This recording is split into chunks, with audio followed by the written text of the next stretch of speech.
which bride pays money to see the... On behalf of the solid production team in town, we are grateful for making us your number one amongst the rest.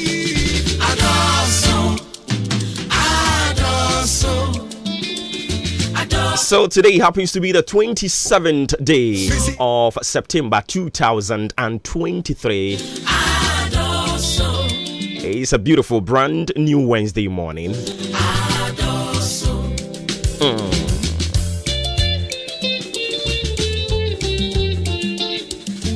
Yeah, that's Swamaya Quine, Kanimu.com, ifyoho.com, ejumemu.com, baby, I will be on my Kwame Rahonomo.com.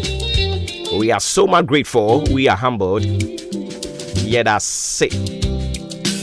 In returns. Yes, Rinyam Paso Uncle Swantin and Munchao, Unshirao. Nyodo Sabeken Nengin Shira. Wakonia Bedi, baby, I'll be too nice. Baby, I'll be Conantia Drubiano. Ye jading in Adi Shay and Yankopon and Sase.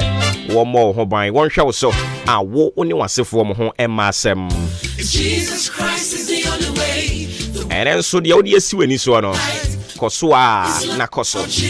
Focus and be determined to push it to the latter. God is with you. Erade kan ho enu tini enen so de asi wani so no memo obi mu abam so ware ase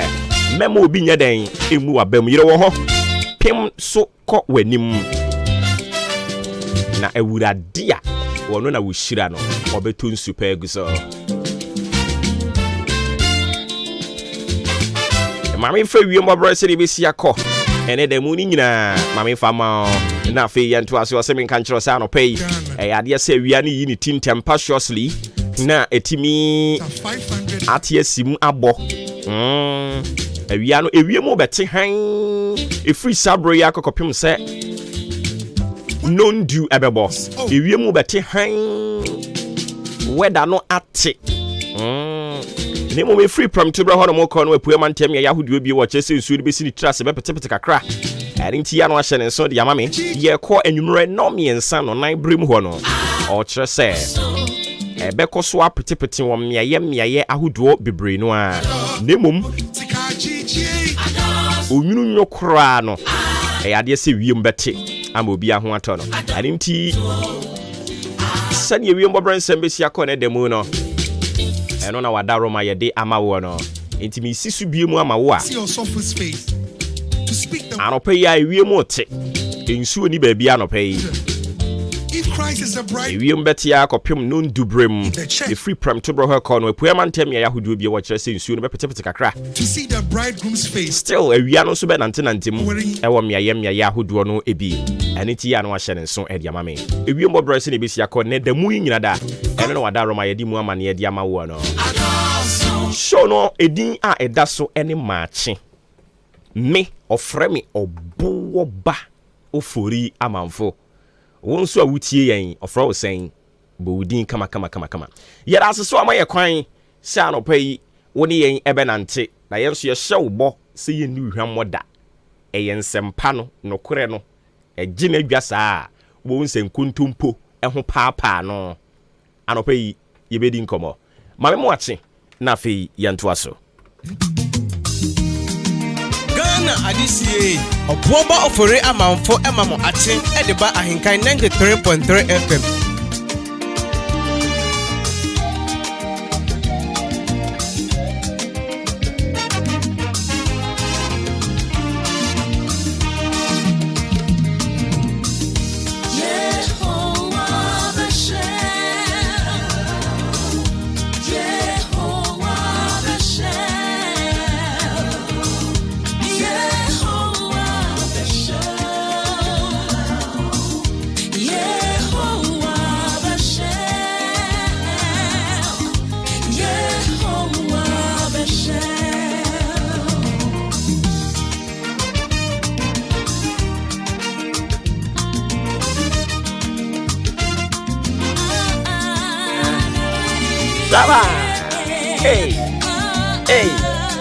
Hey.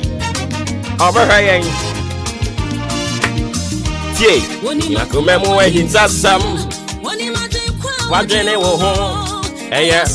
nenye boni adin eni asumdie aba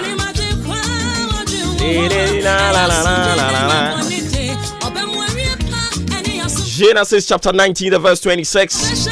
and ye kinkai ediama Yehowa behwa wo nenya de awo owire be fi no da enipa ne bi ye nipa bonefo se awurade hira won a no onwire fi won ho but me bom paye de ma wo esre de ma me ankasa me nso me ho se awurade ma yenye enipa bonefo yenye obi ye ni nso ade obroni fresh ankrofo no ingrates and I say ungrateful beings.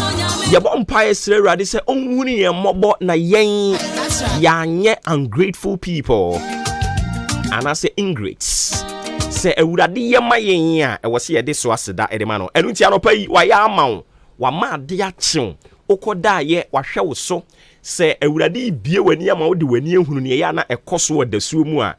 Anka wo te se ye se ye mfa aseda ma ewurade a you be the first person to lead the choir. Anopa yi biwa no ka bibi kire rade ka kire ne se me nyankopon me da se me koda ye wabɔ me ho ban wahwɛ me so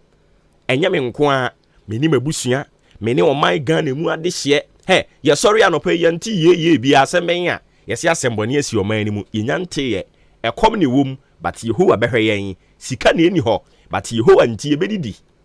fasida mewurade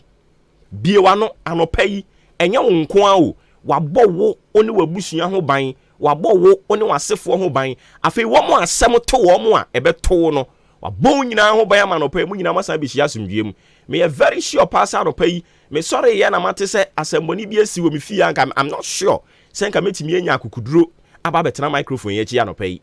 oh yes ebia no onipa na bibi bɔne bɛto no no onye me busuani obi bi sɛ dialect but yesi eka sra na kanantuo anase kanantuo se kanantruo na kasre anopa ya sorry ye nyina ye ho odin a ya san de ya brabo hye urade nsa ni woni mu gidie se obetutu ya na mo de sidi ye kron ene ne ye ye woni mu gidie se bebam eni ti anopa fa se dama ne din kronkron menye boni aye ni biwa no ka kire urade se urade me da wase urade me da wase urade me da wase kanisa aha iro ho kanisa urade me da wase urade me da wase ewo wo bambo wadom onhwe so pa bibre no bonefo no hyehye ye osusu ye no oto yare famframa ye homi mu aduane a ye die no poison no ye na me ye totototo nuane wo kwan so ye nim ba bia ye no ye nim niema o mo de frafra ye to aduane ne ye nim ne wo gina ye nkyɛn ne ne wo hugu mu yakodi awia baaba ye furusu amamframa fa ho na ye nim sɛ yade kodi awuo ene yakoto adi nanso onyankopɔn a wono na obɔ nipa nyina ho ban no wo bɔ wo ho ban ama no pai woda so tiase tekyerema da abodwem moje di mu afusane a ka kyerɛ ne sɛ papa me da wase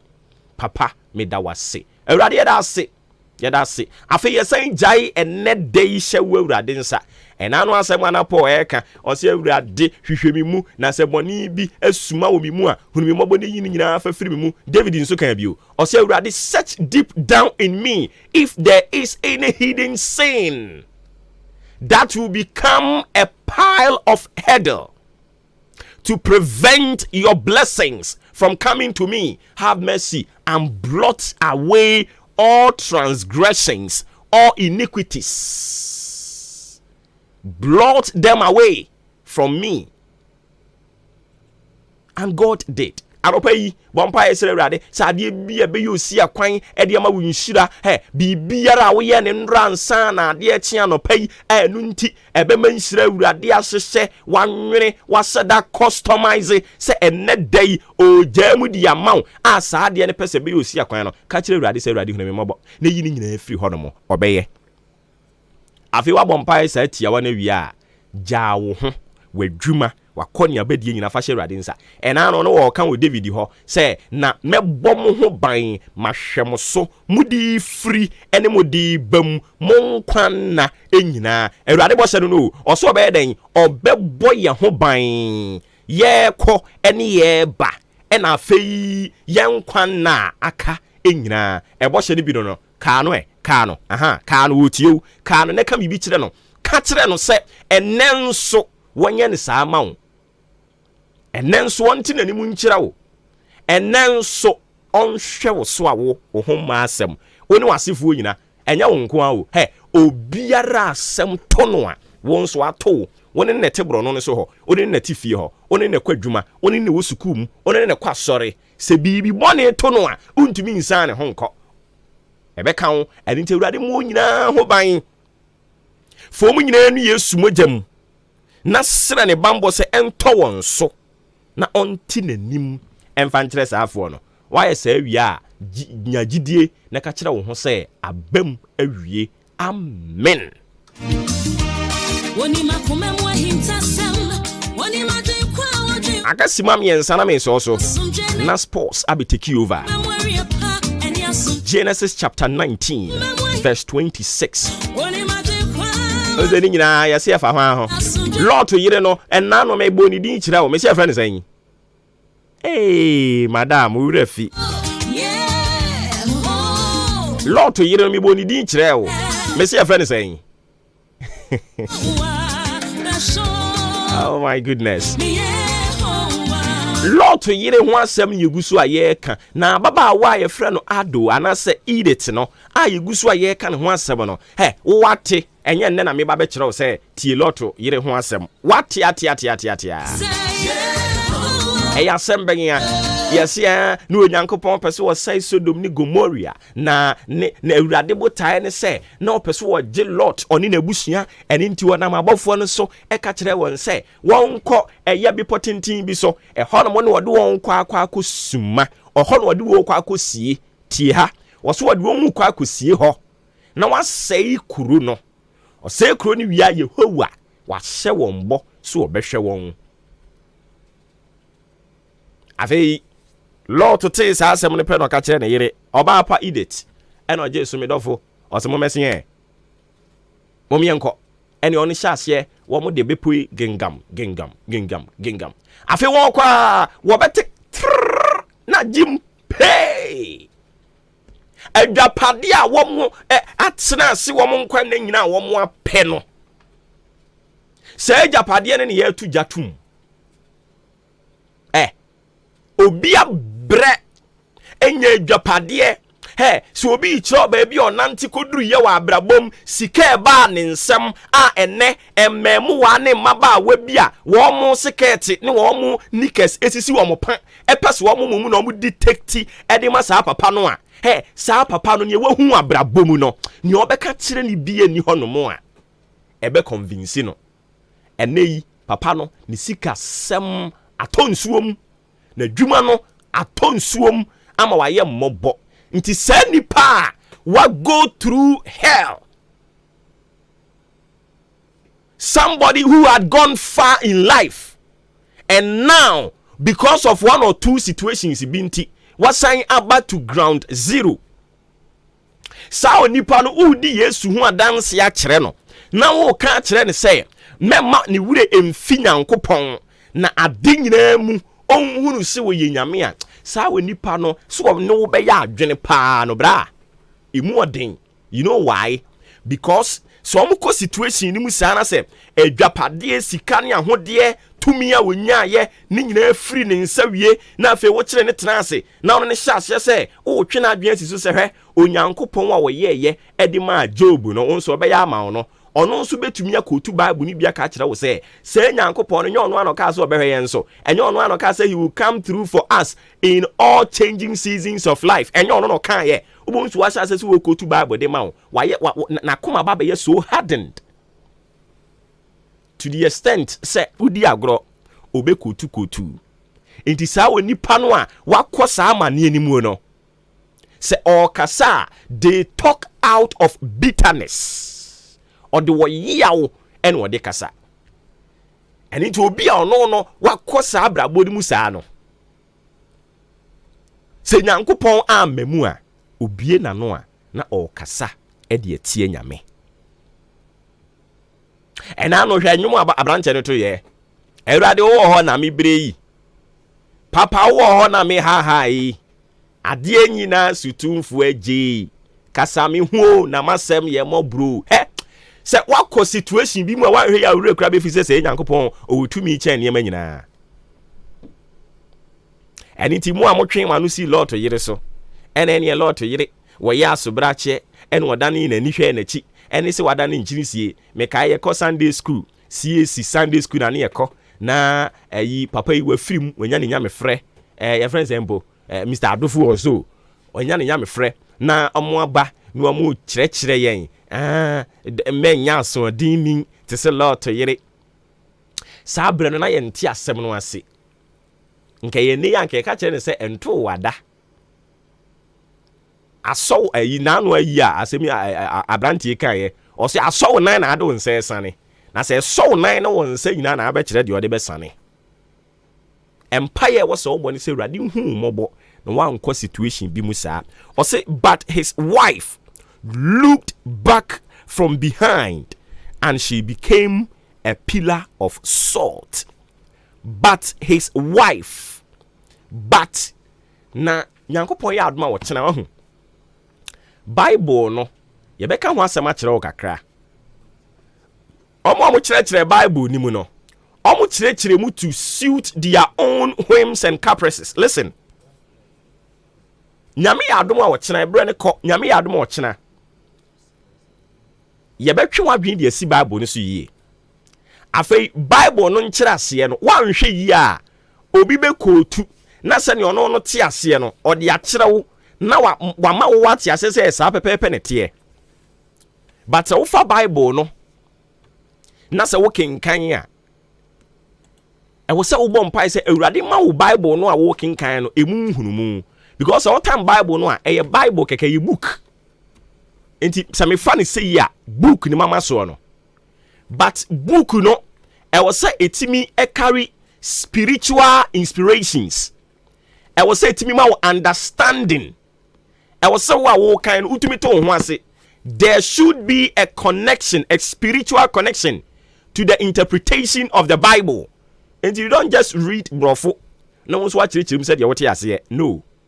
Yankopon ya adomo a. Yankopon o ya adomo a ochena. Ye beba na yetimi akyere mu. Brofo no so na ma tworo ni bia asekyere wom. O se but no asekyere. Enye saa but nenso saa keke no. Asekyere pa wo ho. But his wife looked back from behind and also and she became a pillar of salt. Eradin ka ho na do no so mfa ma ho na afei unsedi bia me no kase wi a me se wokin kan Bible na bompai se Erade ma wo Bible no a wokin kan enhunumu ne ntiase and this abekin kan it is a storybook. Of course a storybook. Bible a storybook. Eni se wa ma Awurade ama wotumi amfa nte ase a obekenkan ne tra no asori akọ baabi but Awurade omane mpare se abrabom yi a wo binti ebema wa pa wo Nyankopon no ahya ase se o toto ne ho na waye asobrache e de ama ne nsem onhu mobo na onka ho e wo Jesus din mu amen. Ye the sponsor to aso mu wie e besan ba biom na fe yaba beto osum kese ne so maache ene ni dwumadi ne din. Good morning.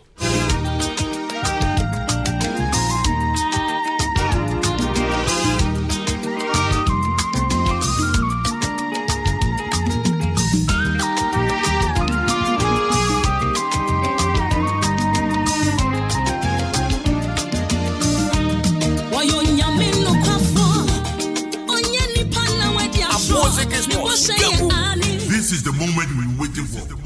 Ladies and gentlemen, it's sports time! Adishimamba Ghana Mamba, another pay, Yamamunina Kwaba, Sunkubu, Embra, Ahenkan, 93.3, so Yatnas and pay, a good year munsem, ena yedi Asia omidin edi Joshua Kwabena ejenim Yosef Adwin so obetene nkan memfasida Emma Festus Enterprise mekache osema efienya de mabusuafo ne ani enka fiafi weekends draw se won so various leagues a ekoso ewo ewiasa fena nyane se won so nya bihwe na bibia so ekoye edema afi ba no manani enje telenovelas ahodo na fi movies ahodo a etwagu no so man ehwe bi na fi nani enso eka fie na bibia so ekoye edema nkola no so no cartoons no etwagu nti se ope decoder atode a for the chum of Festus Enterprise say a multi TV say a DSTV Star Times Canal Plus AG Plus community Festus and Conor Nichima Benuato and one so from Bibian so akoye at the amount Afrope TV to say High Sense Asano LG Samsung Dial for the chum of Festus Enterprise TV 1 month ebi aba Samsung decoder stands so no ye tuntumbi ebia wo TV dada and I say decoder no obi dada na mom remote na asaya fonichem o ya kache na fiema remote ni bi nato na bibianso enko kama enfa emma adwuma ko bi na mu bie office bi na ubie anase ni ankrankran wo fie na upe AC edi abom ama dem honum achele a eno ani Festus Enterprise AC no hospital bia bi ebi enso ho ebia wo bi dada na mum asai obese usiesi a odo asembe dan ya behwe siesie fort na kama enso edi amount yani old chumasi sport na na Palace ena ebo enhwenim ye ben shell filling station no number 0244 515 849 0244 515 849 and 0269 305 785 na onye enso edi enkomo na bibia akofan edi amal Blooms Bookshop and Sanitary enso aba ene se wakola no enche a school ABA upe textbooks ato edi amana BPM Blooms Bookshop and Trading Enterprise na fe yamboa ebia obano or primary or JHS anase SHS na open textbook de amana dia BPM Blooms Bookshop ebia also den exercise book and opese auto ruler, mathematical set, pens, pencils, afe sharpness, crayon, postal colors, clear back, collection free, afe office pins, cardboard, formica boards, eraser, any graph book dia, bibia me kanfo dia man enwa any Blooms Bookshop and Trading Enterprise. Me pacha oba ino man ni bo from say, ye turn wholesale price na the amount, nintenfo sika ene odi babiano, wena binuato, na bibianso akoye edi amount. Oya kwala, kacho mame se ma school a ye bie, books indie, yankoto, enso Blooms Bookshop and Trading Center, na bibianso enkofan enfa emao, achim dan opposite Ghana Commercial Bank, omo car park no, yene no ena ebo enhwenim, 0244 293 632, 0244 293 632 and 0203 0837 31, 0203 0837 31. Na onie edi enkomo bani to mauli oni Roman Asheterat ena e produce show no. Yes, na say ene anopai emfa mo de encha say emfa emfree a Women's African Cup of Nations qualifies no games round wo bring say Endra eto dwana say ene say result no eko wie Mali etna fie omo sheka no miensa Central African Republic enso entumi anti Ghana Endra omo tena fie ebo eka no enum ema Rwanda entumi anti eka no adabraka Togo tena fie omo sheka no ensia Djibouti enso entumi anti Niger etna fie sheka no bako ema Tunisia eko chiomo ebo Kano polo enuma na de efro no eba eno no Mauritius etena fie amantumi anshebi ama Guinea ekobo makana miensa we games ahodo a esendra da etodwa. Second round no enso Ashansia first league no eba so 27th of November na second league no that is on the second round qualifies no enso abaso 5th December na say na parents no AC asset aye Senegal any Egypt bebo afi Mali enso any Guinea any in terms so Nigeria any Cape Verde na ebo afi Algeria any Burundi bobo kwa na somaya ya fen Equatorial Guinea enso etnafe na oni Democratic Republic of Congo enso edi awintam so Tanzania ni Togo Ghana ani Namibia Kenya ani Botswana Tunisia ani Congo afi Angola ani Zambia na Burkina Faso enso atna fi first league na tunsa the first South Africa no the game no awintam so after the game NSL Kopima head coach and my Black Queens of Ghana Mamia Efeno Nora edi sam kaka edi jaye wase umse first league no Kopimo Rwanda no omo kobo mekana nsundi enso ndra na wase umunya botre na fi omo ambo mo no steady game ni yie eno ena bo ma se eka num amutumi ebo edigu mu a bibia ekoyi edema no se enrada game no ekwahye ase ne nkofo ebusa no se wahye 7 de ukọ game akoboyi ahe ena akwahye osidi ni na question sabsabio na se bibia enhyeda emfumu emfema na nya question ese ebusa ono as head coach edema Black Queens bubuku no. Yeah, we had the first away game 7-0 in Rwanda. So I think our objective today was to stay humble, to stay earth-taking, to take this game from the 0-0 on. At the moment, a lot of people ask me, how much do you score this time? And I said, this is the wrong question, because we all the time work on our performance. And when we put a good performance on the pitch, the result will follow. So we worked on our rest defense. What is happening when we lose the ball? We worked on where do we need delivery of the crosses to put it. So all the time, this is our mindset. We are very hungry. We always want to develop and proceed our performance. And in the end, then the results will follow. So we are happy. We had a good game, a good first half time, especially. We passed to the next round. So coach is satisfied, but still there's a lot to do.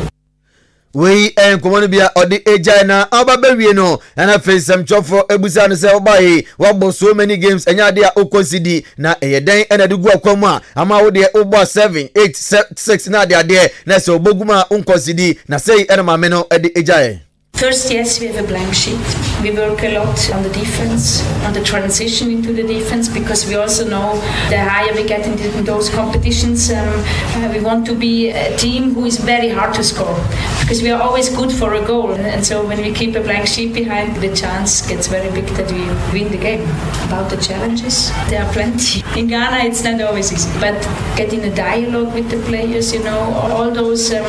basic skills as manager are very much demanding. I have a very good staff who is supporting me. So for me, it's also managing my staff very well, and then they transmit a lot to the players. Secondly, we have a very good leadership in our squad. Captains, 3 assistant captains, they transmit a lot to the whole team. So we try also there to create like a powerhouse.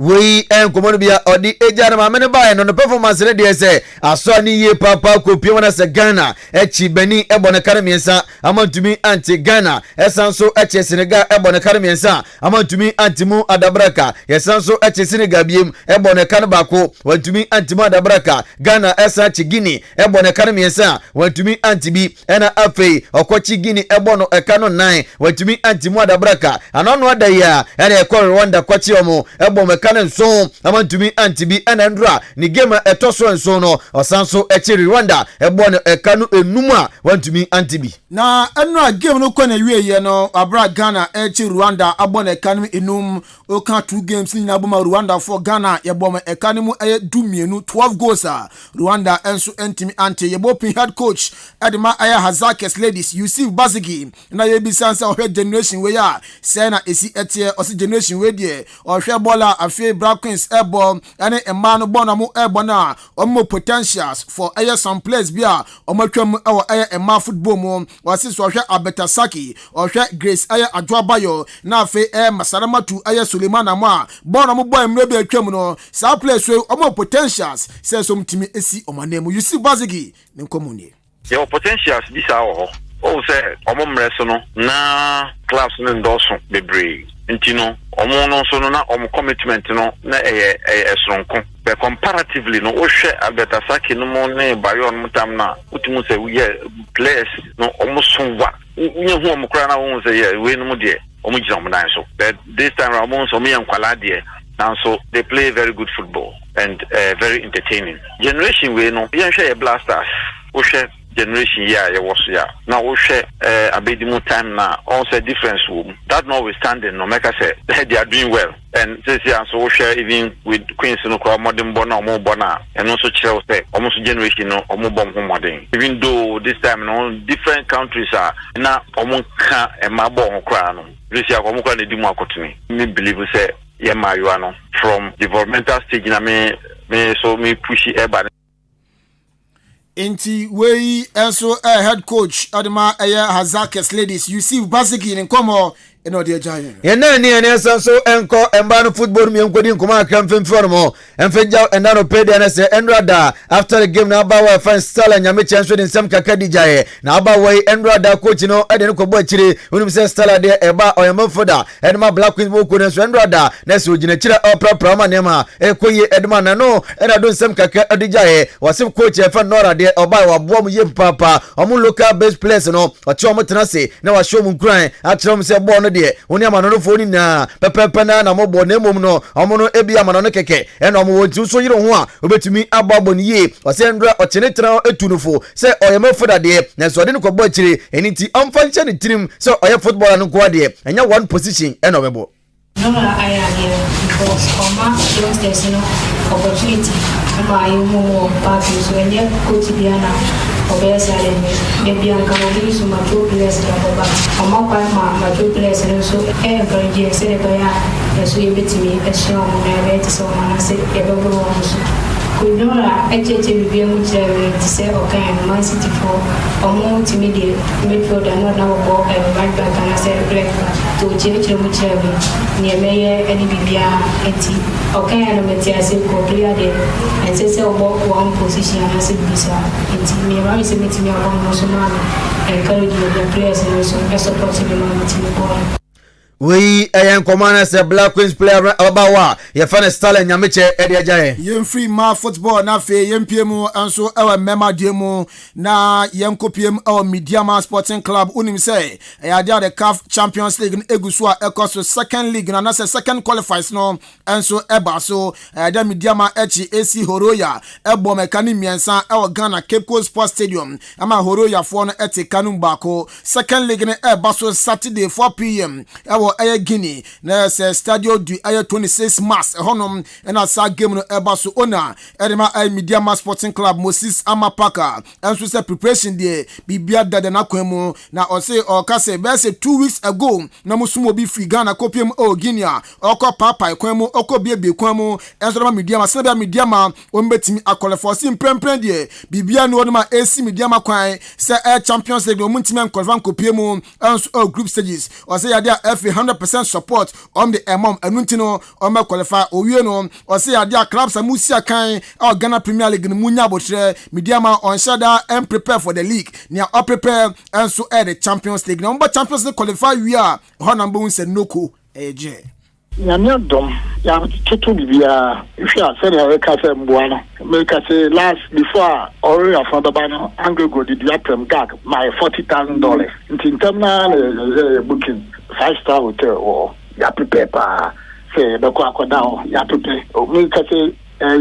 obi ko dada o ko 2 weeks ni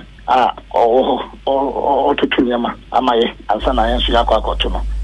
team no bibia ni wa basic team no kwa with the federation if so I support you 100%. Oh nti bibia ni wa basic ya kwa say Mediama to qualify and to Ghana. We are going all out. Nti na legend o sha ya prepare legend Ghana legend body o mo twan ko qualify when the buy you best start ni ya legend ni legend there you did me ma back you need that one say team no qualify to the Champions League. We ona edema Mediama Sporting Club Moses Amapaka. Yenna ni enembra atemu dane ne patema medin ko ba kumfemfere mfama ho e obobo kwa e fe YMB so ye head coach no e pa fe no Frimpong Randolph odensam kakra enso e de agya ene anopai wasu be piemu e wo YMB a o ha na mane o mofam ni na enso ene se Amapaka o yesu training no wo ko piemu na se training no e kwaso a na nkrofo enso e de cars na de ade enso e de na park no so a o modern e di distractive players na de ade eni ti one de obesrem yie pa na o say challenges de bebre na enso e na help. You see, I don't want to say me like equipment kakra. One thing say ye training na ya omo befa field no say omo consider akramai. You say yes we ye adwuma. Ye training na won team we interfere. You say ye training it me pause because say obi be fact park no so. En na ye ade a ha me pa baako. Is it my training be yes is be je pause mani pa be 4 and 5 bi no be twem na stop be 3-4 minutes en sun pa kon na adwuma na say yes me 4 yes ye adwuma o menye adwuma park na nya kwan e football field o ma ye kwan ne mbobo no so we ayan komana say head coach enema boboko efan wa emiboko no Frimpong Randolph edejai ene anopai Jempiemo anso our Eastern RFA unim say anchaye omode elite Eastern Cup no aba na yabo group stages na wie sisia de yepiemo anso the semi final na eyade a eno fixtures no anso etimi eba so na say na ebesi akọ eyade a ochina anase ne Wednesday 27th games no etwaso kibi astrotef no so eyade anonkron eba Okol United omene aye life now AFC ena ebo afe no miensa ba Storm Academy enso ni Kotokurias e de Erwin Tam so na no chiema Brandt friend Kwao Nathaniel ona wabo 5 goals osi akan de ma aye life now FC sanso na Musa Ibrahim enso abo 2 goals e de ama Kotokurias bibia nso ekofan e de amano na Linsford Asema Bodu Kokote aye chairman e ma aye Eastern Regional Football aye Association o chechemu trimponti a omnesa Eastern Elite Cup ti e de aba bibia nso ekoye e de ama clubs no. Well, if I look at Sepa, Division 2 clubs, the Division 2 now, having played teams like Kotoku Royals, Crystal Palace, Concordia Center Fee, Susu Bibi, Okoro United, I remember motivation. No, we could share team Accra Zone, Division 1, and I say, Adam Zone 2 Division 1 clubs, and I Zone 1 Division 1 clubs,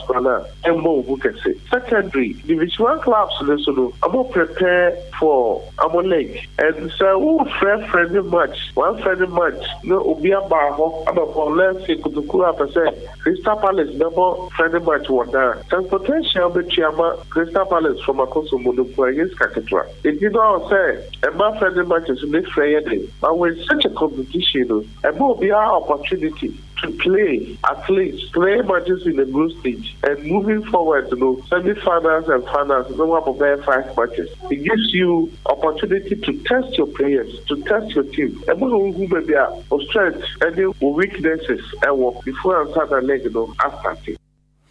Inti wei also chairman Linsford Asamoah Bodu nchechimo de aba de afa Eastern Elite Cup no ehona kofi ya kwamono ne na Heart of Folk no mo ho akwa adwam ni nya ne se FIFA de band de bad ya man boboko e friend Accra to Folk if he say obeka last season start season no kofa papa e friend no Slavko Matic of Serbia be PM se ombra no mo head coach na a month bia na papa no eje $5,000 na ni coach mu course na no has to support say hwe results papa no enya omani ensheda enje ho ntin supporters no eco training grounds eco sake papa no ready for training grounds reporter aban say papa no system na anyane de o de kopiem e FIFA ama FIFA adarate eni Heart of Folk say omon set papa no with $14,000 $2 bi which $14,002 omo enset within 21 days so Heart of Folk answered there let's say that transfer ban so omo top players and as say no omo top players no omuntimi ento inti we enkomo kakra no so abawie tena se de munchiremu nyina enso ebebro yende ni ene kwa mano ne mfa mano nsem kaka nso ntachire mfama enda no pede na se kopiemu ewo England ka oba cup no endra games awdo na ene etoja Southward bobo na transfer tumi achema Burnley ebo mo eka no enaya amatumi anti Manchester United ebo eka no miensa Crystal Palace entumi anti mu adabra kan nya kopon aduma games awdo no enso etoja Aston Villa etnafi one Everton ede ebo ni Bournemouth etnafi ene Stoke City enso ebo Bournemouth etnafi one Arsenal enso ebo Chelsea etnafi ne Brighton ede aboni form enso ene Norwich ena Lincoln etnafi when West Ham United ebo Liverpool etnafi and Leicester City enso ebo and 7 p.m. Newcastle United and Manchester City enso ebo ukopiemo or katanati of Syriana week 6 koso enna game back ba su Juventus atna se leche bonekadum bako leche ntimi ante ene games brina ena eba so Cagliari ene AC Milan na Empoli ene Salernitana Verona ene Atalanta Inter ne Sassuolo Lazio ene Torino Napoli etnafie na oni Udinese La Liga ne musi Sevilla transfer bokani num ema amare atekanu bako Mallorca transfer shemienu Barcelona enso shemienu Atletico Bilbao ene nyakopon aduma oboga tefe Real Madrid transfer ene Las Palmas ede aboni Villarreal transfer one Girona Cadiz FC enso transfer one Real Betis ene Valencia transfer ene Real Sociedad aboni yempiemu ewo La Liga na omu chief a odoma no eba pa efe ne Javier Tebas papa no akasa osi oye so sure or confident enough say abrante friend Kylian Mbappe Lotin idea next year abrante be PM or Madrid na bibia so akoye also so hwa abrante ne ball a obo ene juma odi o park no so ne destiny ehye Spain kronim oban so a Madrid ne Santiago Bernabeu ho ena abrante friend Kylian Mbappe eba we chief edema La Liga Javier Tebas Madrid wa ene General Carlo Ancelotti head coach no enso edema Madrid bo kwade 7 ka dia wose one de obenya nkadati o jabo no kwa na nka abrante friend Xavi Alonso ena da fa juma no abo Real Madrid bobo no na okopiemu Manchester United so asisia do mani mu onum no onum ehwie efise Jadon Sancho abrante wakan semi da che coach no ama coach no ompre ni mahwe kra enso e Manchester United bobo ekonim afi Anthony so no insembi abare na abrante ema no kwan ema ni nsia kan fama bobo ku a ye fa no Manchester United enunti no United coach ani din Erik ten Hag echirema January kwakopiemu enso ebobo ku a ye fa no Bayern Munich mu na one abrante fa no Serge Gnabry enso edin komo Ares abrante baje premier abesi kan bobo ku fa no Manchester United AS Roma so ya report phone mo eba nano pay ene som ne Chelsea egusu edin komo ni nane se omo pese omo ya swap deal na fe bia koye edmo mo eni nti omo pa Brante fa Lumalu Lukaku esi ade obolon edmo mo de na so omo ne omo edin komo sa Brante fa na Tammy Abraham enkane no sina kan edma Chelsea no omo ya swap deal edna kwaji Lukaku aba bobokun Tammy Abraham ogusu Chelsea player amato na ma Roma amato na so Roma for player bon person no kwaji Lukaku free Chelsea. What does it? Okay.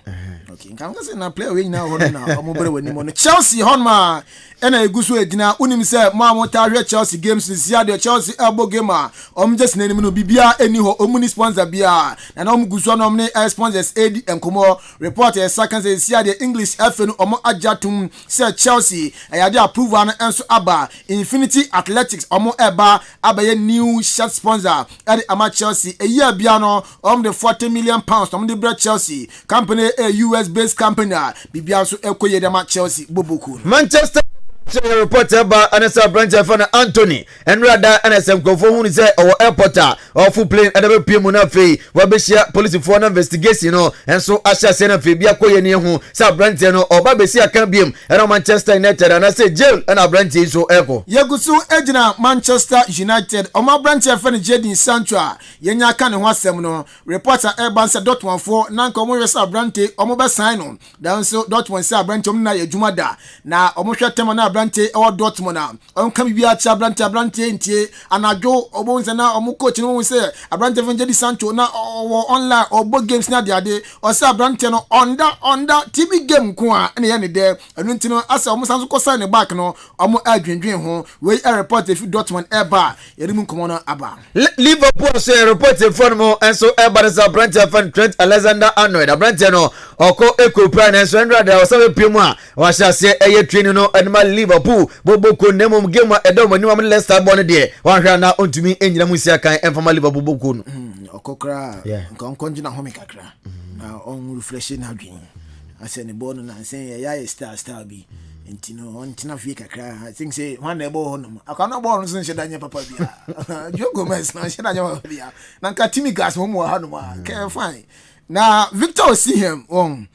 ena reporter ba say o the Napoli for an air court ono ani team a obo if you say enano ada omani bobo kwefin bolong na ebo game na Brante nya penalty ekwese na ama Napoli for omo de TikTok video bi eba no mu huru Brante no Brante say dabi bo Napoli na so ontime international Napoli enfana nim entwitwi form sa enu ntino o de enu legal action bi eko enso de Napoli bobo ko na obesiu Napoli bobo ko we Victor Osimhen say dey see mami chia Foster or Neles haircut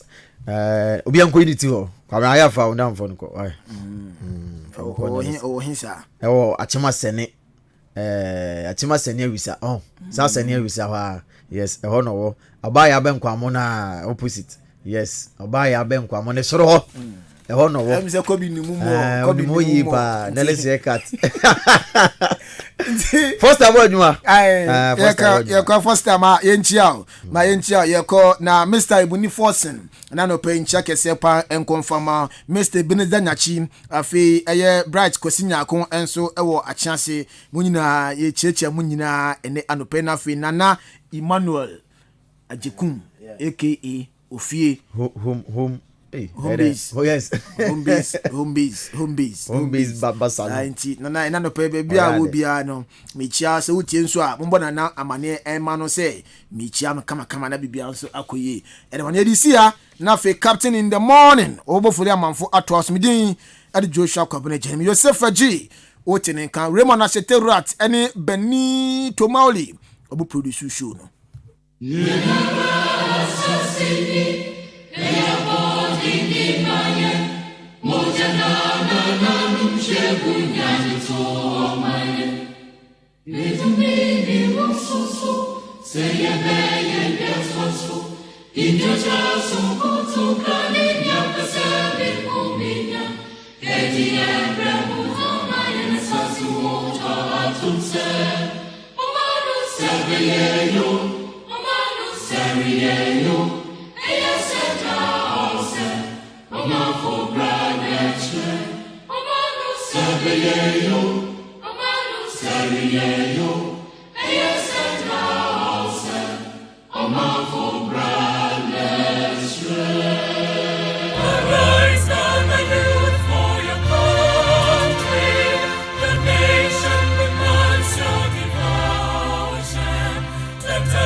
Adisiye obuoba ofore amanfo emamo ache edeba ahenkan 93.3 FM.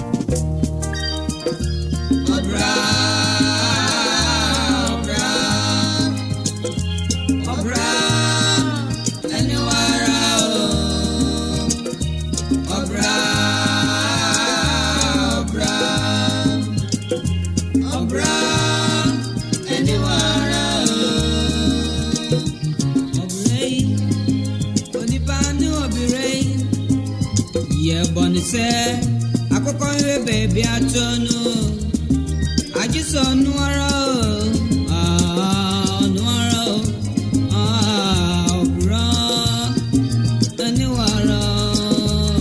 Ghana Adisiye obuoba ofore amanfo emamo ache edeba ahenkan 93.3 FM.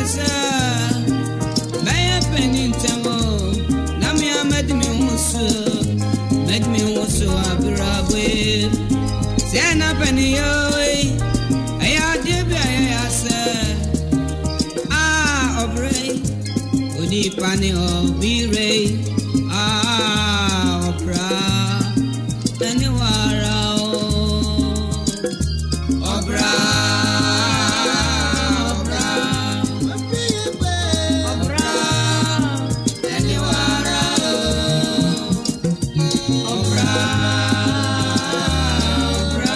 Ghana Adisiye obuoba ofore amanfo emamo ache edeba ahenkan 93.3 FM.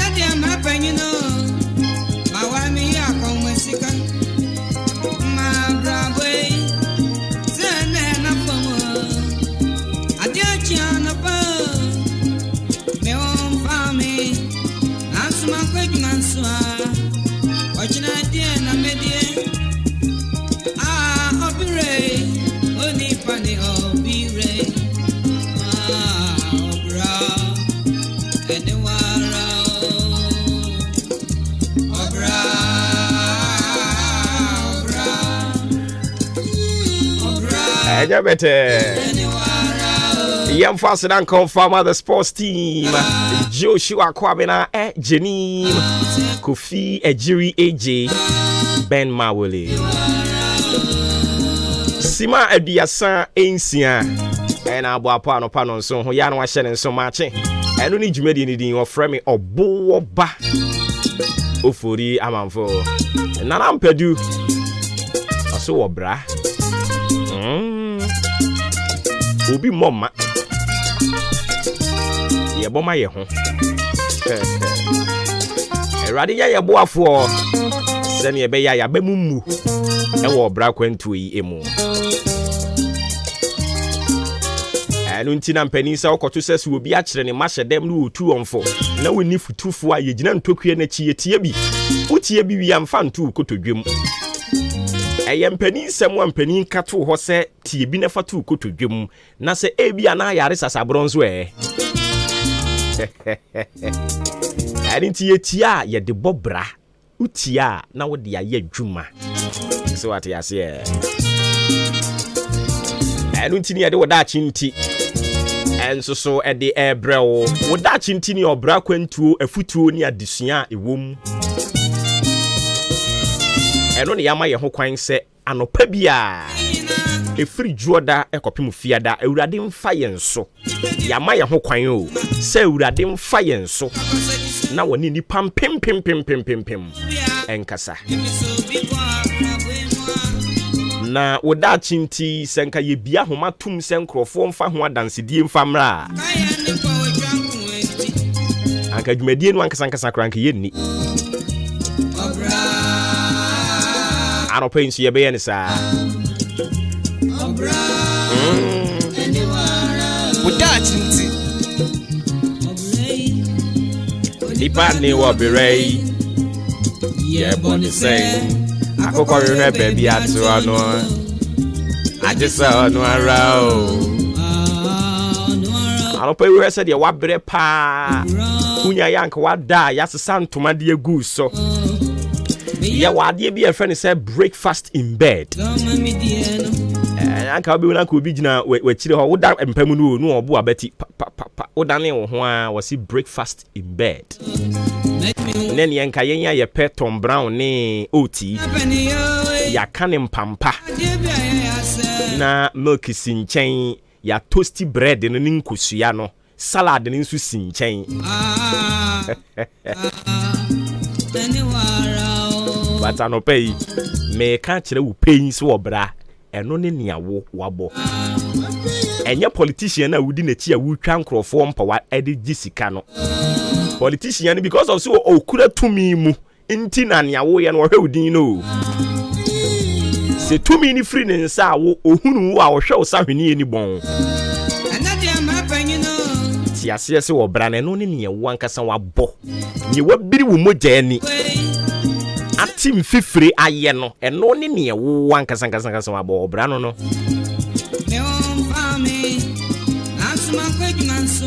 ene bra ya bre au oni pani obire woda chinti oni afato so na fe yenko woda chinti obra kwantuo afutuo ene adesua ewom Anopai ewobrofo kasemu yese don't let the conversation of the gossip woo you. Yede nsem na mo woda chinti.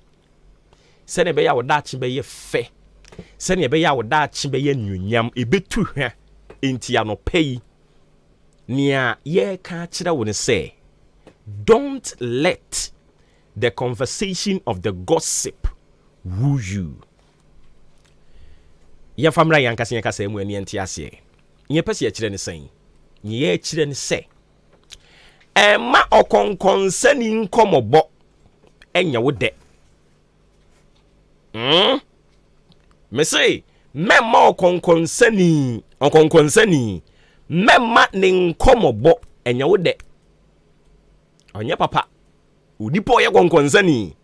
no aba. Enam se wo ba ya wo ka no enye wo wasem na wo ka nti eya wo da na wutie waba edi obi ho konkonsa waba wo toto obi ho de kyerɛ wo waba wo ka obi ho asɛm ya de kyerɛ wo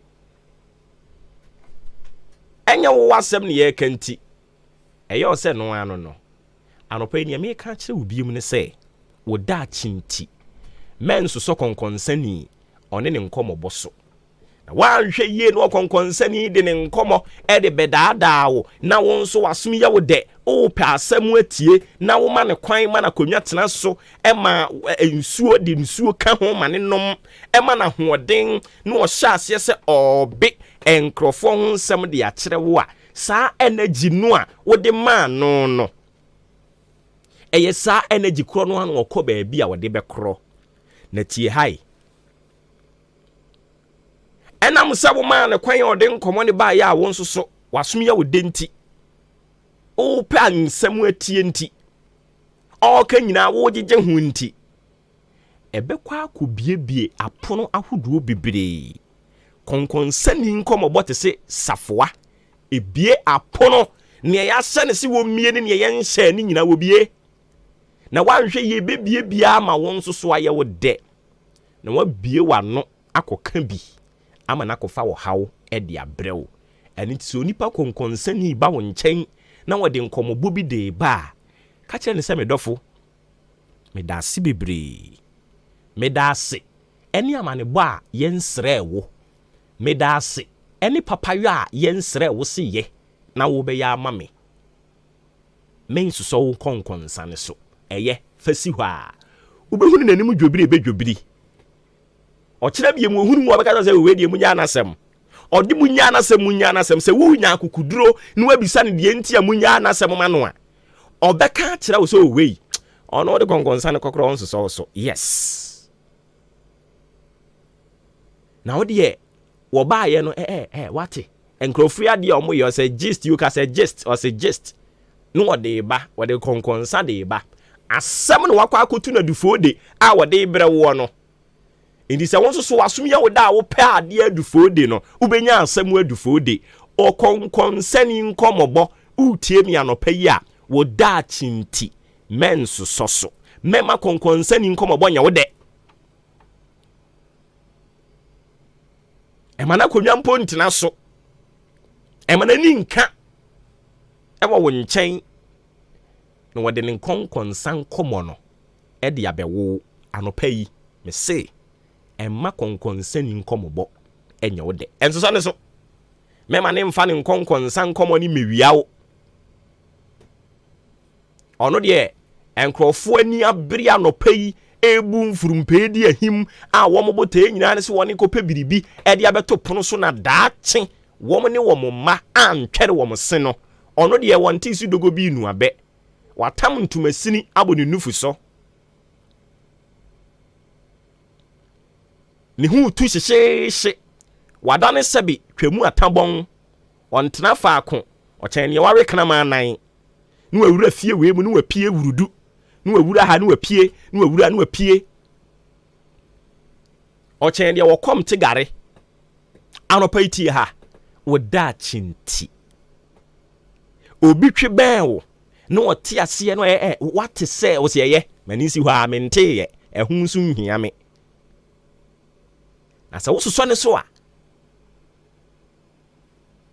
ɛbɛyɛ safoa bie punu bi a wo ankasa koraa no wonwe ho da sɛ enti wo ba ya no abɛdi nkɔmɔ no na saa na wɔteɛ ai ɔyɛ konkonsani bible koraa ka ne ho asɛm ɛno nti na no pɛ wo da chinti meni wodi nkɔmɔ na maka kyerɛ wo sɛ enso so konkonsani ene ne nkɔmɔbɔ so mema wo mfa ne nkɔmɔbɔ emedaadaa wo da chinti Awurade nka wo ho ɔba adwuma mu hɔ no ɔbɛyɛ wate sɛ wo se yɛ fa kɔdo ho a owura fie ɔno ayɛ wate sɛ wo se yɛ fa kɔdo ho a awade anim na hwɛ mrantie no a unim ababa wo yi ware na nsen ɛna ayɛ den ankɔni huni yɛ hene no onim hɔ enso betumi aka ho asɛm nyina de akyerɛ opɛpɛpɛ ɔyɛ konkonsani enso so ne so wo fie hɔ enso so no so wo awade anim aware bie ni hɔ no mo ɛho adwo ani to odu obi de ho nsɛm ba bɛka kyerɛ wo na wate na won so ne wukunu de adane ntɔkwa a ka kyerɛ ne sɛ aware bie ni hɔ no mo a emu adwo saa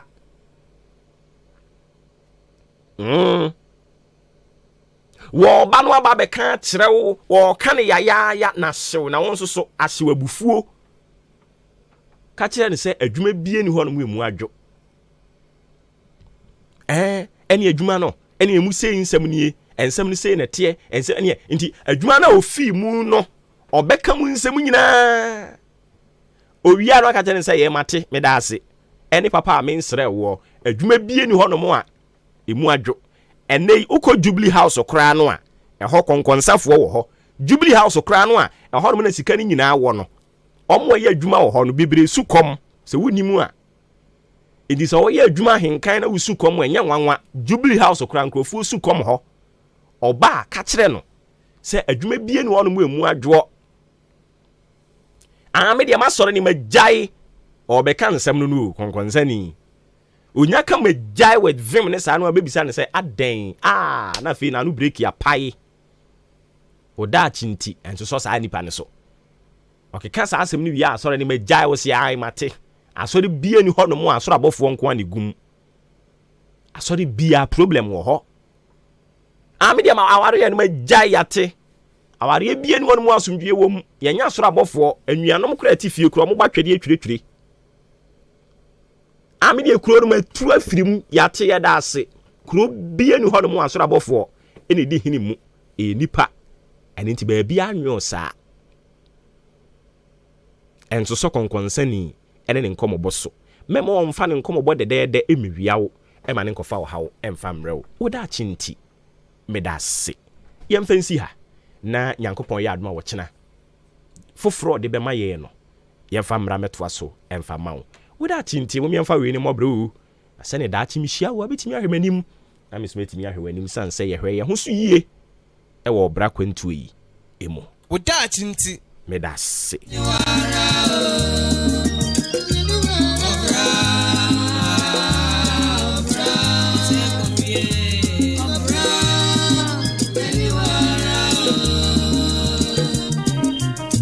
afi brother we do ye de wo bonkrata mo so ne de to aso de ama o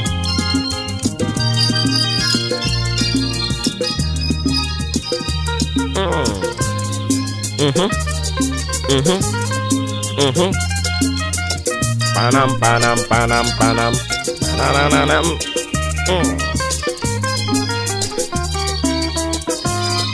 Daniel Ochre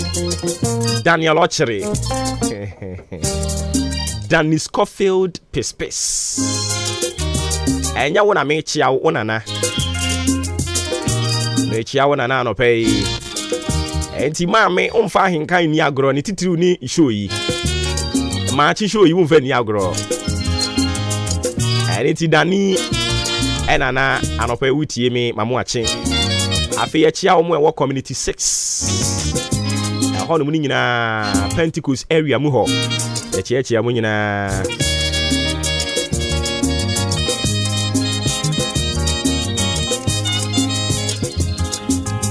ku enin kusibu adum atenase anopa yi ene ono nko anenam a wode de bonkrata moboso no ede brewo opani apombo de opani mpatompo ko nso nyamhi adumo wow vima ya odi badwuma de ya na no odi yes anso ni na achimo problem ba me ma problem ne nkonka so ati ase sana wo say ni pe bi live life so ati ase o ma kwan ma problem challenges na ma ne nche wo so debi obi yes obia obi hwe utie nyum to ni no a oso maame o problem o papa o problem obia wo ne de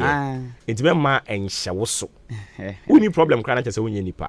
yes enti emfa vim emfa mfesi a abrabo no na ye bia be ye nhira kwaku yen komra okay anopa no so aba community aduonum 750 mimatiefo ni na achimo aba eba henkan 93.3 FM so de bonkra tawdra badwa so na poso ene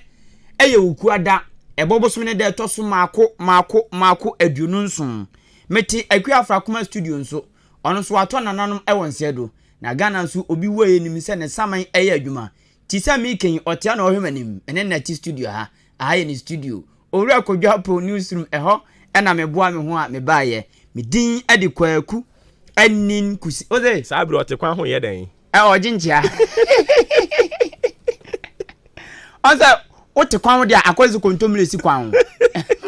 sa otekwan ho a akwazi kontomire si kwan ho aha edi sabre yi ora kodwa po ojina kwa otekwan ho ojinjia so ochia no you wani na okwa na bodwisa ne betwe attract say eh den fita no say bibi fita na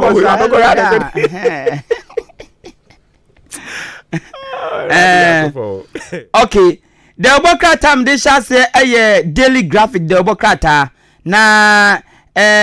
NPP4 abekasa etia oral antramaten resignation no ensem bia o kasa na party no obi a hijack party ni de keka no wo mo abekasa etia Teachers Union so womu hia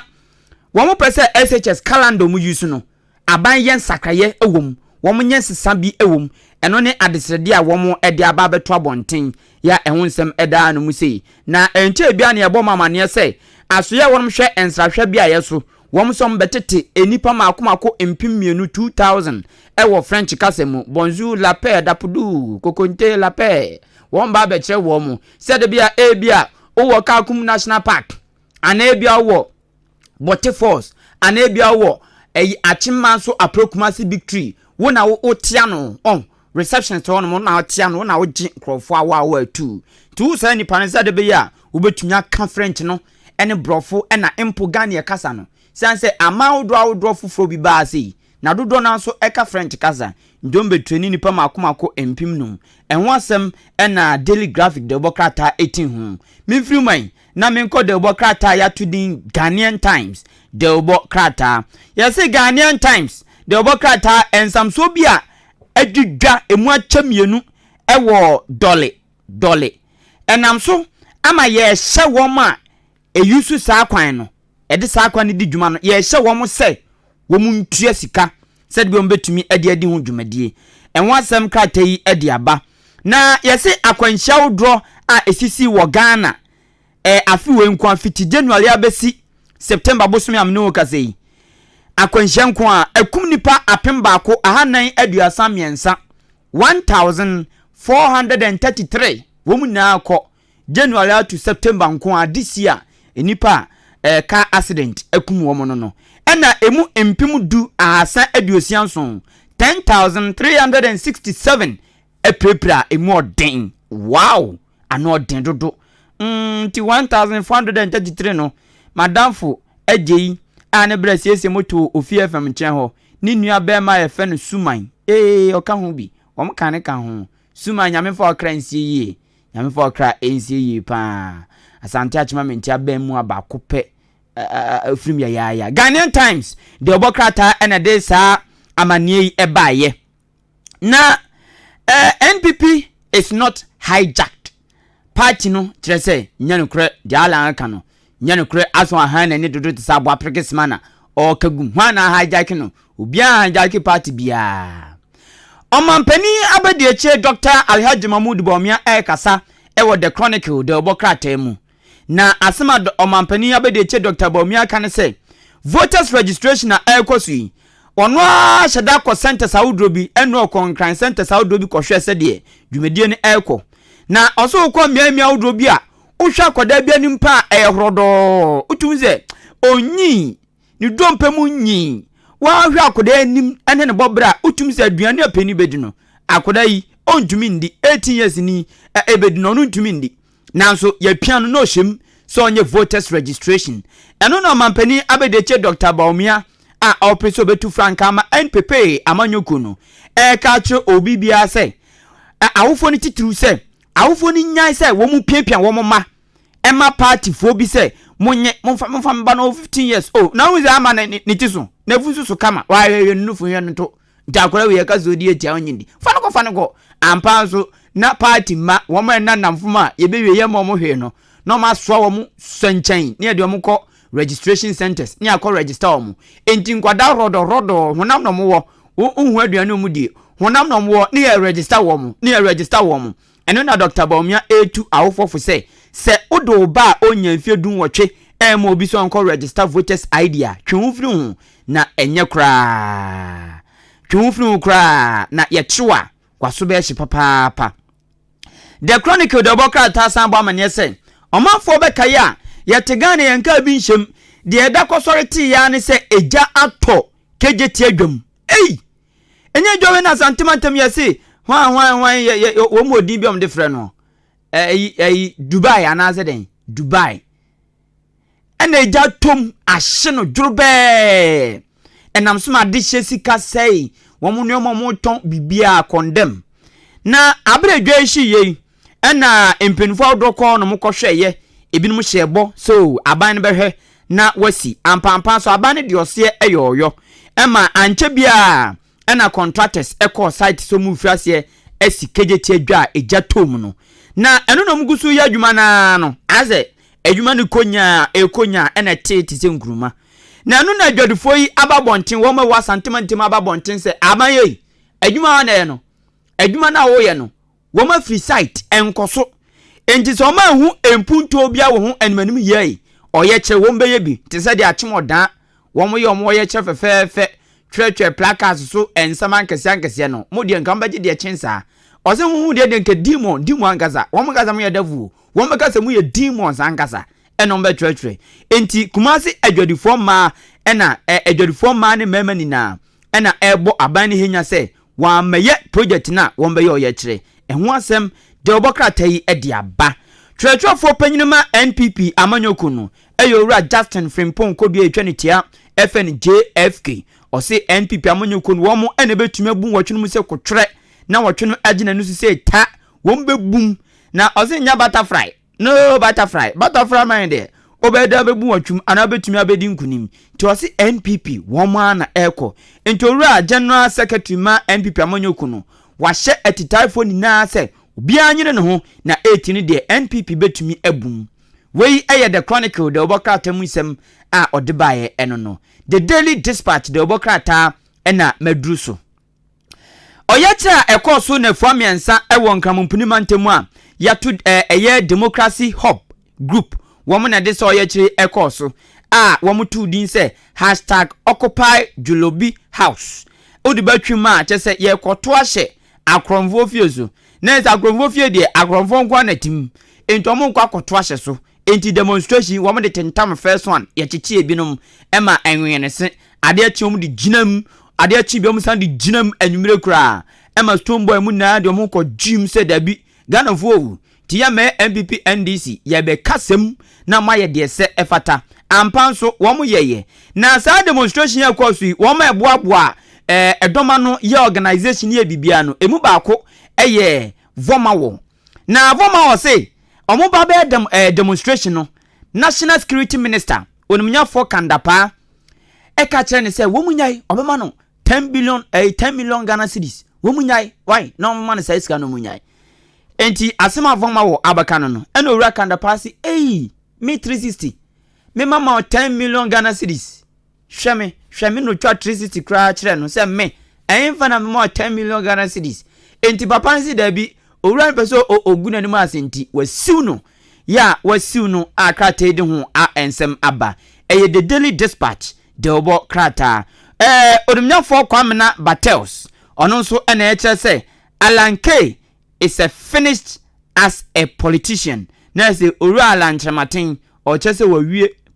amanyosem pa de baby o ato afa ne de wawie ne ka ni bibia giagu atia tom se katon enho asem kratai ediaba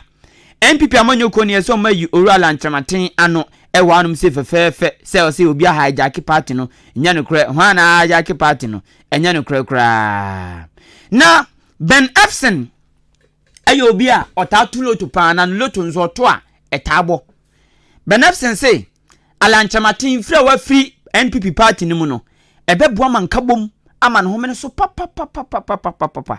ewo NPP party ni mu the Daily Dispatch the bokrata mu nsem ena bobo so ma wono mi mfiri ono moy na me nko krata fufuro me ko the New Crusading Guide the bokrata odi omampani abedeche Dr. Alhaji Mahmoud Bawumia emfoni abasem krono kan se nkoda wo register no wɔn hwɛ enyai ɛho asɛm ɛwɔ anum sei na ɛsɛ kane mampani owura John Dramani Mahama ensu a ayira fa engrofo bi ɛnam so ama wakɔ akɔkyekyere wɔn wrɛ ɛna ɔne wɔn mo akasa ɔman ni na baabi ensu aha obi no ɛna wakasa afa ho ɛho nsɛm ɛda anum sei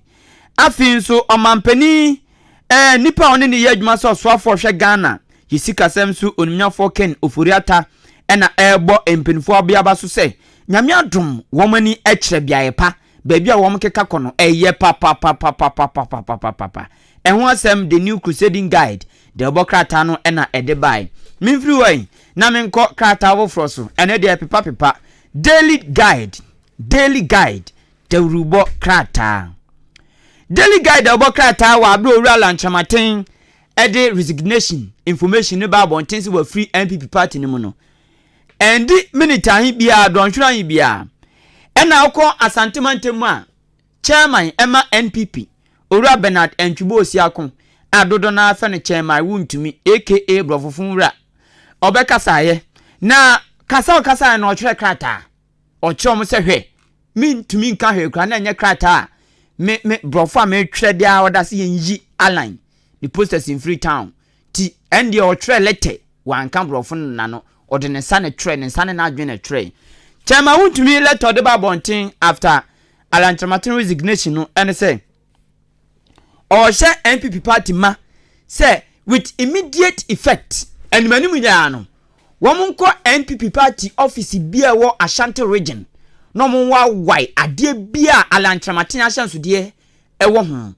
ana ewom wom gwan ni na ngufom so mwie ko no betumi a wom nhye no enho asem owura chema wuntumi ena edeba betu dwasa na daily guidance so atihu ede aba owura kandapa ene baka vomawo wom asem no so asan piem ewa anu sei ato forcing ene ese wa dodge police for ewo Bank of Ghana demonstration a wom ba beye no ka police for ese mo chi no dodge wom afo mahem ena ho asem ode ato anu sei ndu he emfoni a ode aba otum se ampanso aso adodge wom no o twetwe wom onwinwi ho asem de obokrata yi ede aba eye daily guide de obokrata ene anopai me ka se de obokrata na poso ewan kan 93.3 FM nyame adom DJ Kobike Jami kikani na no no so edi to Facebook live into betumi adimachi ewan kan 93.3 FM na onso duani edin krata no echi de medru so the new publisher de ubo krata the new publisher de ubo krata ene enso makwa akoto se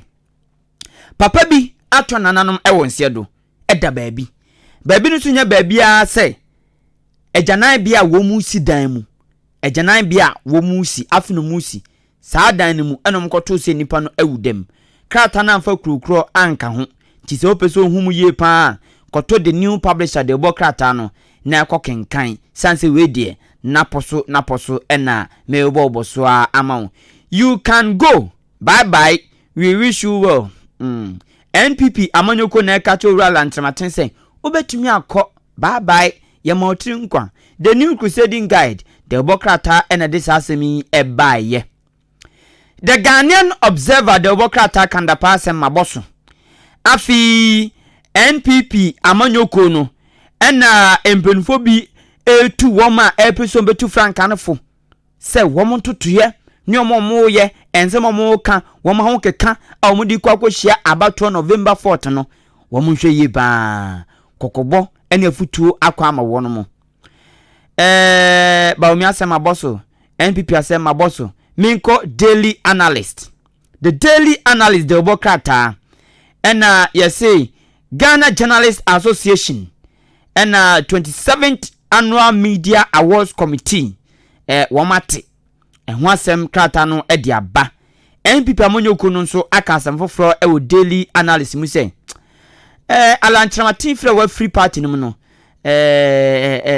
wadi wo mu hwamo pa wadi hwamo pa ho asem krata no atwere aba na Justin Frimpong koduasi obie no ma wa hijack NPP party no sanso owura ntramaten ka say party no yon boys bi gum na wɔn na kokotro wɔn kyɛn sabi apotro water no ɔbɛn so fia na wɔn so de ziu no de dinati ɔsi nkwalaa bi wɔ mu a wɔn no kuturu enyomo a sanse esogu omanum bababa te se pai endomu ntumi nka ɔma no ntum okatum kro begu hunum endi wɔn mu nam na kokotro mia me kɔ constituency a akwa bia na ɔkyra de bicycle kra no ni bi akwa be ye politician na within few years watoka sidan wow na as a party no politics no wɔn sankwan wɔm papa na ne sa asunti no onipa bi sa no anyame eyi na free adekyerɛ mu akɔwura politics mu no within few years watoka asidan yen nneɛma nkɛse no obi antumi gantem sɛ ne teaching sika no de yes anneɛma no nya noa party na politics na mu sika no de asa ade no entono no akɔwura mu na wonse mu oda esogu nanum no ade bia no no ma ebekɔ atia ba bi odidi fina obekondem da bi obedefende entowura lantrematen sɛ party no MPP party no bema omgum bebre bubu ebidin samia wuku nana bi mo ene wo ma ekeka ho wom bebre wozo mu gum ena wo sankwanti asa mo peso mo gi party ni boso de ade o se enyo ma se de kra no mo peso tisa no mo ye ena o te se gofo bi agi party na boso ma hijack no ti hijacking so de scammers na esa na o che se wo mo ena etu sa na mo no ena party na be ya no se nya no kreda obi anu won mo hijack MPP amanyoko no na MPP amanyoko no dwem tony penny owura Steven Intim ana oba be pre chairmanship positioner odi signboard kokuru besi kwan so twira ase Yesu hu ahwan me wura fi ase mo twira angazangasa papa na eka sei o se ono odimfie maako onyamfie maako adwunu baako 21 years pre ya ansa na obenya MPP chairman ndianya nne daily analyst onya 21 years ansa na obendianya nne yanya nne yo eden waye wunya 21 years na wabenya no den na woye da bi o se odi tufo ha na odi tu no odi tu tis Alan die ba yi Alan pa ba no esa Alan hono atwam 30 wabo party na over 30 years Alan na and I say party nso aboa do na say chairman nso party na aboa no odu die edi na ni esi bi ni za di unya party nso mfa so bi ato so bi nya chairman party nso mfa so they say the appointment nkiti bi die say first say I think so no na ye board chair say wabomu na kire wado lands commission o say wabomu na kire wado enya wabomu na kire wado ana madane no wado na kire wabomu da bi enya abomu pese yo eye wabam wabasamu ahoden ena kire wado kire ado a wo betimi ado okay nti ye say eye wabam ena kire wado nti ye kan intendent na za abomu no enya abomu eye wabam wabasam se di mu oden sifa abam ebro no okọ agunu so ebro no bi efe na abam abam enti yo pe na jwa bomba abam o se edwana jwa bomba babam okọ kan se he ai abam kweku na ma go mbam enti wa de ko no bi to de adios ai abam no abananum obo anum so ban ni name ankasa on 21 years bra wa bre mu kweku tie ha yo mate on 21 years na odi abra nsa na obenya chairman no ene odi tufu se ade ne de ene kade wa bobi yes ene we wa ban so be sankwan sani no de so ati se e was what ni kanyina ena ye Alan so ontumi nka se NPP mo ado o ma boa no hwe enra na maame bi se opese wo hu the real issue on the ground sir eya akwadwadifo ma ho de ntia wa resign no yes okay okwadwadifo ma ho no me ka issues se bi asem yaba opese wo ti ase pa akwadwadifo ma ho adwadifo ma de amenko wo mo tete store mu no wo mo gu awia no so chinie na asefo no chinie na asefo no eno am se da kotwam na na emo wa tese obedu group bia no mu discuss politics enti ya akọ mo ho ne tie ma me dwadini bi kan asem bi o se Alan memo onye ne ho se afei no onu na ehunu han no na se ne ye sumu anu mu nyina ne wom Dwadini na kasa. Oh yes. Let's all the politics kakra kan dey anyo. Dwadini no. There be Ochaw say no they are enlightened. Me che say onipa bisa no or the politics tache ni so be politics ya. Oh, be ye ni ade a. Also wa party ni mu a tete. Ye rala no wo yi. Kufu Abres na ye cabinet minister. On be ye wa ambassador nyina. Yes. So that's here. Yes.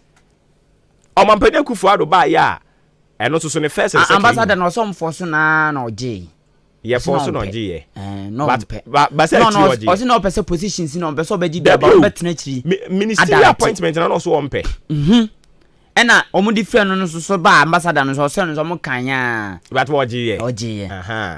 Enti gina oje ye no hu ni hia ye. Okay. Ena oje ye edi ya be say 2 years. E chire yi. Ye san ba be ye minister na so ompe na chire wo ba be ye. Obeje. So that say. Okay. And why minister no Omampene Kufu Ado ba ye first and second nyina we ni waboro oye minister wanya o minister keke o oye cabinet minister wampamo wana resign ye o de resignation ayikura kwa na ompeso obeje no so de ko o ko piri uti na anyi yi asan bra ana o ko piri ni yi na ni o di na na person twene ben no yes tweme ben ho tweme ben ho erade me bai order na do omo ntamu go obon so for preacher o kasim sia bibi so peni atwa ho nyuma oh yeah Pentecost sana me preach o na me tisi was all the man you love it who preach nya na oto nyum me kana si bibi so a e wo se ho nyum ba okay na edidu eto omo ye enamfofo pa emframa mfom ntem oh yes emframa mfa ye ntem eti to me the decision you know open anyone taking and shut down here independent he should have kept quiet so what was the firm cry for sa about for back o ye din an kan kwanu tum kombe sunu e me support kwaku e me support yawo kombe sunu o de kwanu tum na wo hodin so that here e den ya we betwam o susu wanyi but wunyi bi asa o ye din an ka ye great ka NDC ni MPP na ko opportunity wom so that is here cause NDC even MPP no ni MPP na nkasa kra nko opportunity wom that was nko kana no tum o see from back no nko kana o set example bi say car bi tu kwan na car no okofu bi a omomo ni pese obefu bi ofo no mayinasi ofo no mayinasi every band the question and don't tunu for send the no abefa ne private car. The question is every man who say I feel or car no am an fruby. And also why he has been part of the MPP. Okasa young as on to so a founding father. I founding members then. And he has been part of the architect of the NPP. NPC no any no. Say na down. There be any nim. I not say sorry so. Omampani Kufu mo na. I not say sorry. Say ni nua. The ministers know say MPC ba ko enini a. Oh, there be. But I not say sorry no di nachi. No di nachi. Krata dey aba so atwe no ho. Atwe no ho. Eh. OPK. Ya OPK. Empire so. Na body pa. Ono so body atwe no ho. Maame Kathleen Agblema Feku. Ono so atwe no ho. Slide tete. Ono so wo English amanfro. Ono so atwe no ho. Eni nti mpanimfo edi wa chi nyina no. Obi atwe no ho. Enti na wo senka owura no kana no tum na nka wo de otena ase din de waye no endra mete se wo ka se we political analyst na wo ka se wa committee political suicide na ne political career India also we serious sure okay bi onimba bi ofi na onimba bi okọ oh ene de he as it stands now NDC MPP it is enka memene no a anka me resigning from MPP no anka me kwa NDC mu straight onso so kwa enya de a ombetoto ase oya pani a build ho dada ombejewo so that say oh Freddie Blay no was CPP oba MPP oba chairman of course no CPP no CPP ni o CPP MP kra enti e ba na sen na oba kan MPP ho o join MPP o didi mu ade be national chairman so what I say politics you know it is not for the faint hearted long suffering okay kan bible ewom long suffering su wom Nanado bra abre emun trauma to Nanado ono papa yi say ono no to become chairman national chairman it taking 21 years Nanado it taking 44 years as over president go and find out eno abre pa 44 years akom ni nchiremu tina say oh bra na no nkyere say ebia endru so what I say also onya abotre and I was season bia ne leadership a sprouty so what I say it is where nya abotre na we pare na enkomra na onyi dodo onyi akwahe na do sisi o was say 8 bia na 70 oko 79 oko 80 yes onyi sa ye rala won so ahoden wo ho e den na usuro na se yankopon so mu adi hene asa oti hu ichi mu kra be di hene o ha on say eti mid ye na wasen ka onya abotre ana se oni abotre betwe MPP no ana wasen ka odwan ne NDC ya akwati ne ho akwa ye di afafra nton kra ye se ndra obi tia ne so awaku no nche dan ko be obi tia afafra nton so obi tra watia ne so awaku no kra awe endo mi hu ye kra wa yi ese obi etia no se fia kra nso okumba ko no ese ya sha se ekunkum afafra nton it's media the decision now taking it is not not oh Alan Alan ya konta no but akonta we there is not okay me to the bokrata na poso so me do the custodian yankoi the custodian the bokrata and medum NPP ne Alan maboso Dr. Baumia registration maboso Vomawo ene Kandapa 360 maboso mamembra infifi mantemu evivi mantemu enkro ba ko agidia abra abrofo de milk ede ahwe eba baji gold mawo sata mehumi ho bra hade mawo na dio do papa ene emoka endi wom de baba di gold koye no biaye a wom di din ba kopa na abrofo no betete pa Elmina ne nimpotem na ene die uko Elmina Alan fina wa fi NPP party mu no a wakote ne party no ena Elmina for say ade wa ye die adai do omokra ohene ene ne mpanifo ene na dehye a wom wo via krona eden via no bia o man VEA sa via ani via me ka say wo kan bia ayi for bia okay na via ye wen bia wo western region na via ne ko bi hwema me so be hu via no ba bi he wa via de ko so de mente da enti ya so hene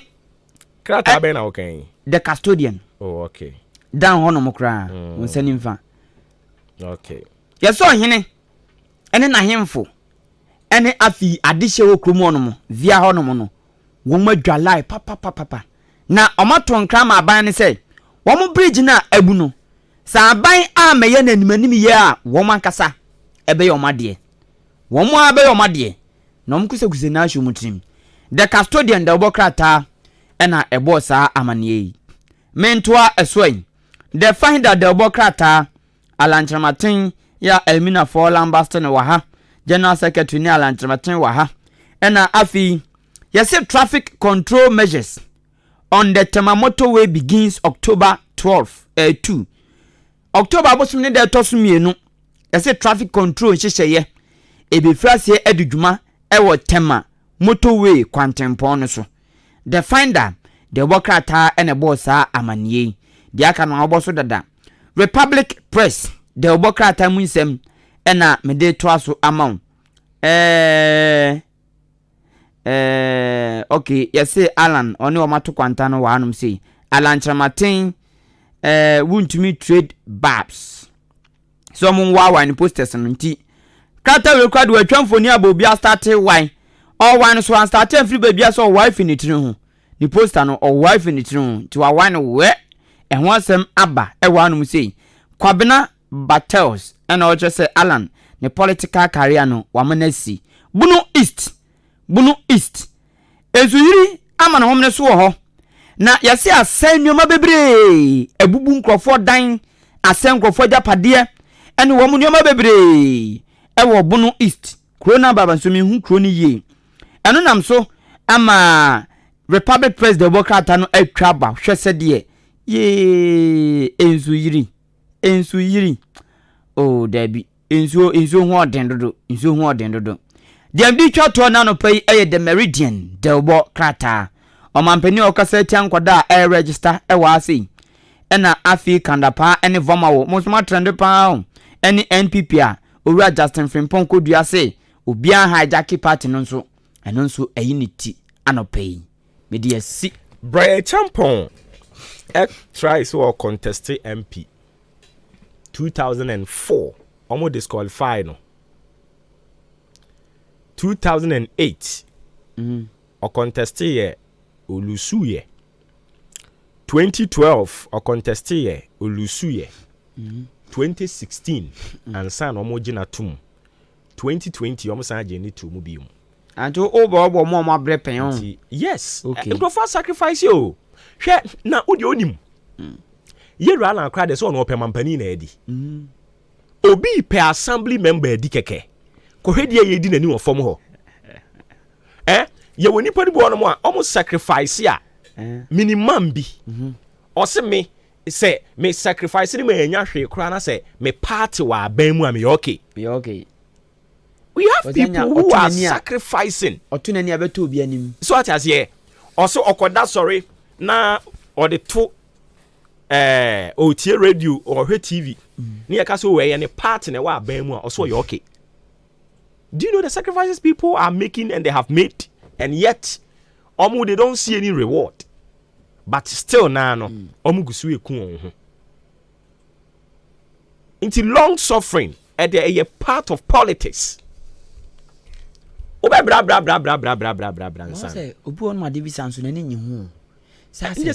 is why I say politics is not for the faint-hearted. Utimi ya down to me politics. Politics and your mama banner than Madia. Oh, but say, unim say politics, we are say we, baby phones when Yanisa. What I say, until research at the bachelor say, I call say, Ubia, okay, we need example, Ubia war relationship. So, media, my girlfriend better now. Oh, media, the mamma and on cotton baby, Yan or Besrame. As Ubiana said, you feel it. Sana 70. Who free so better, but your wadi bakwa, and no, in 2 ways. I know you're about your dinner, it is a quiet dinner of a faso. Politics, you would begin from any Sana 70. And the best thing is I was hot, yes, sir. Ubia be a leader, ya obre. Sana 70. Ubia be a leader or Ghana ha. I'm on your same. After dear. Hey, what do you share first president? I'm friend is Nkrumah. Nkrumah bre. When you easy and son of a president. Yera Mahama big oba first one wa me bre nti. Unze or yes oba be breaky principle no. So o media memedi. But in se say say wo bre na wanya. And it won near 2016. Brenya. Unza fe ogu so a wo bre no na do bre ye ni bi. You don't just get up and say me kwa fan for ni medi. Share kwa buruchire US any one more yan ye de yen amanyo 72 one know. Omo nyina they struggled. Obama we nya no on a silver platter. Obama we nya ni sa obreye. Enti to become a leader you'd have to go through the meal and go through the hell. Into one free move you moons what bing. Yes. And I say ma unya position krona o hwe nso a. Sir. E ma unya grounds kakra. Because you run NPP abwa no. Ontumi nka se NPP mo ano. In fact any NPP anka wo kranka onimu no. David. Sanka wonimu no. David. Ai Alankas. Enti NPP abwa no. NPP abwa no. Eni parodo say no mabenya appointment. E wo NPP mu. Obi ewu agya ho. Hwe abranti yom call Let My Vote Count Alliance. Wo demonstration. Omo pai nani no yenka abusuafo yi a. Yes. Ti akosi sen. Wow. Wow. Da kra. Wawu. Wa brand pipi ba ba mu a wosenka. Onya so mfa so no. Hwa no wuye. Mia madam fo baako. Minim sena wo tie radio mo test no kan mo ho. Uncle to ba mi program so. Uncle to spinters. Mo amutie o mo test messages say Obama mo uncle to spinters papa yi owo bubu achi o mo nyina aso mo ye wala nyonom ene mo kenkan ho uncle to spinters o breye party ni opposition party ni bab no be my VP yes o kasama on oba mi show so oba mi show so I think sa week na mu ena uncle ato o yare ye obenya nkwa ena o de to ho kasa bebe ne ku na o yare ye den yare mi refi o mo se na e die mpo a obo mama ne so yare de of course ma yi Jombo Edu sabre na Jombo Edu na general secretary Jombo Edu nyina akọ no e ba ne nchen ye no mo na ti wonu ngwa no e popular yeah of course uncle ato spinters obi otie omo test messages ya no mo read no edin ya maboyi obe kai uncle ato spinters we free mu young boy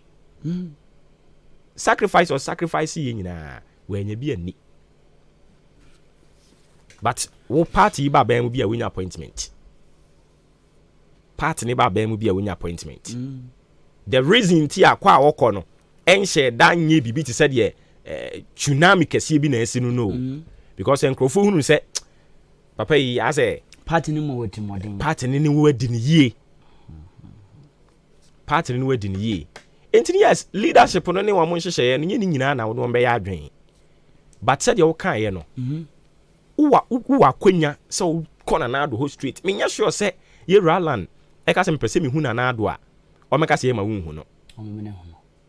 we tu ne car se me ko Jubilee House o me ne hu no oh if I say me I want to see my friend how many hu no o me ne hu no ah the answer we be say friend and dey the best friend and I do way back and body pound the body ai say say abeto akoto free ye lazo oh there be akoto dia so no body ah akoto ni na do de omo de nkwala abre mu Alan de say Alan na be ye politics akoto de oda so de na say nkwa no be sa akoto de so ne na do omo nyi nkwala abre mu nketenkete sa abre no omo papa no nyina ye omo ye politics na do usa na do na busuan nyina ye politics no do omo ya free ya akoto o se nso ne no so ne papa wo party akire omo nyina be ka bo mu UP ne ayi sa nyama no nto omo ye namfofo firi nkwala abre mu wow ko suku nyina so profo ya ndesa no akoto o se no ana oh na usi bibi ntwa yi enti no wa resign kura the free party ni mu a MPP for ne be sere communication for no and what's one more etoto ne ho communicators some style of communicating time can brofo ni ye communicators no some style of communication they can communicating but untin ye de okay untin ye sa cheap talks no and papa we oba o say and what's one attack no there nya sample say we never be jimo film kwaso mu sa kasa we yatia political talk time kasa bi on my time mu sesa no se no baby ayadu no omo kasa because they are not preoccupied with the situation at hand because a young boy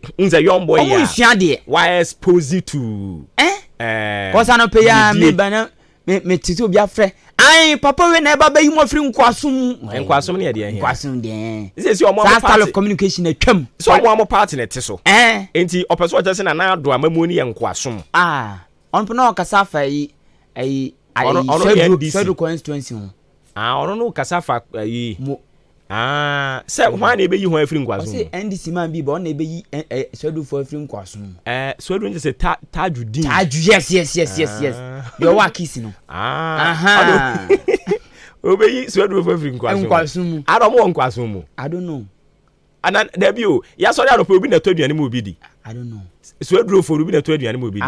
so mo obi ato na aduane di na de o ye me against no but sa style of communication no omo nsesa no say nkwaso be you be afri nkwaso ni oh say na fatem figures di nipa na ye nie di obetumi aye nie ade odinam nie na wadi hu nkomo na mo da mutumi to na moto ayampia bi na namba bi be you afri nkwaso mu e na bro mo bre na ena ma politics ni nya de no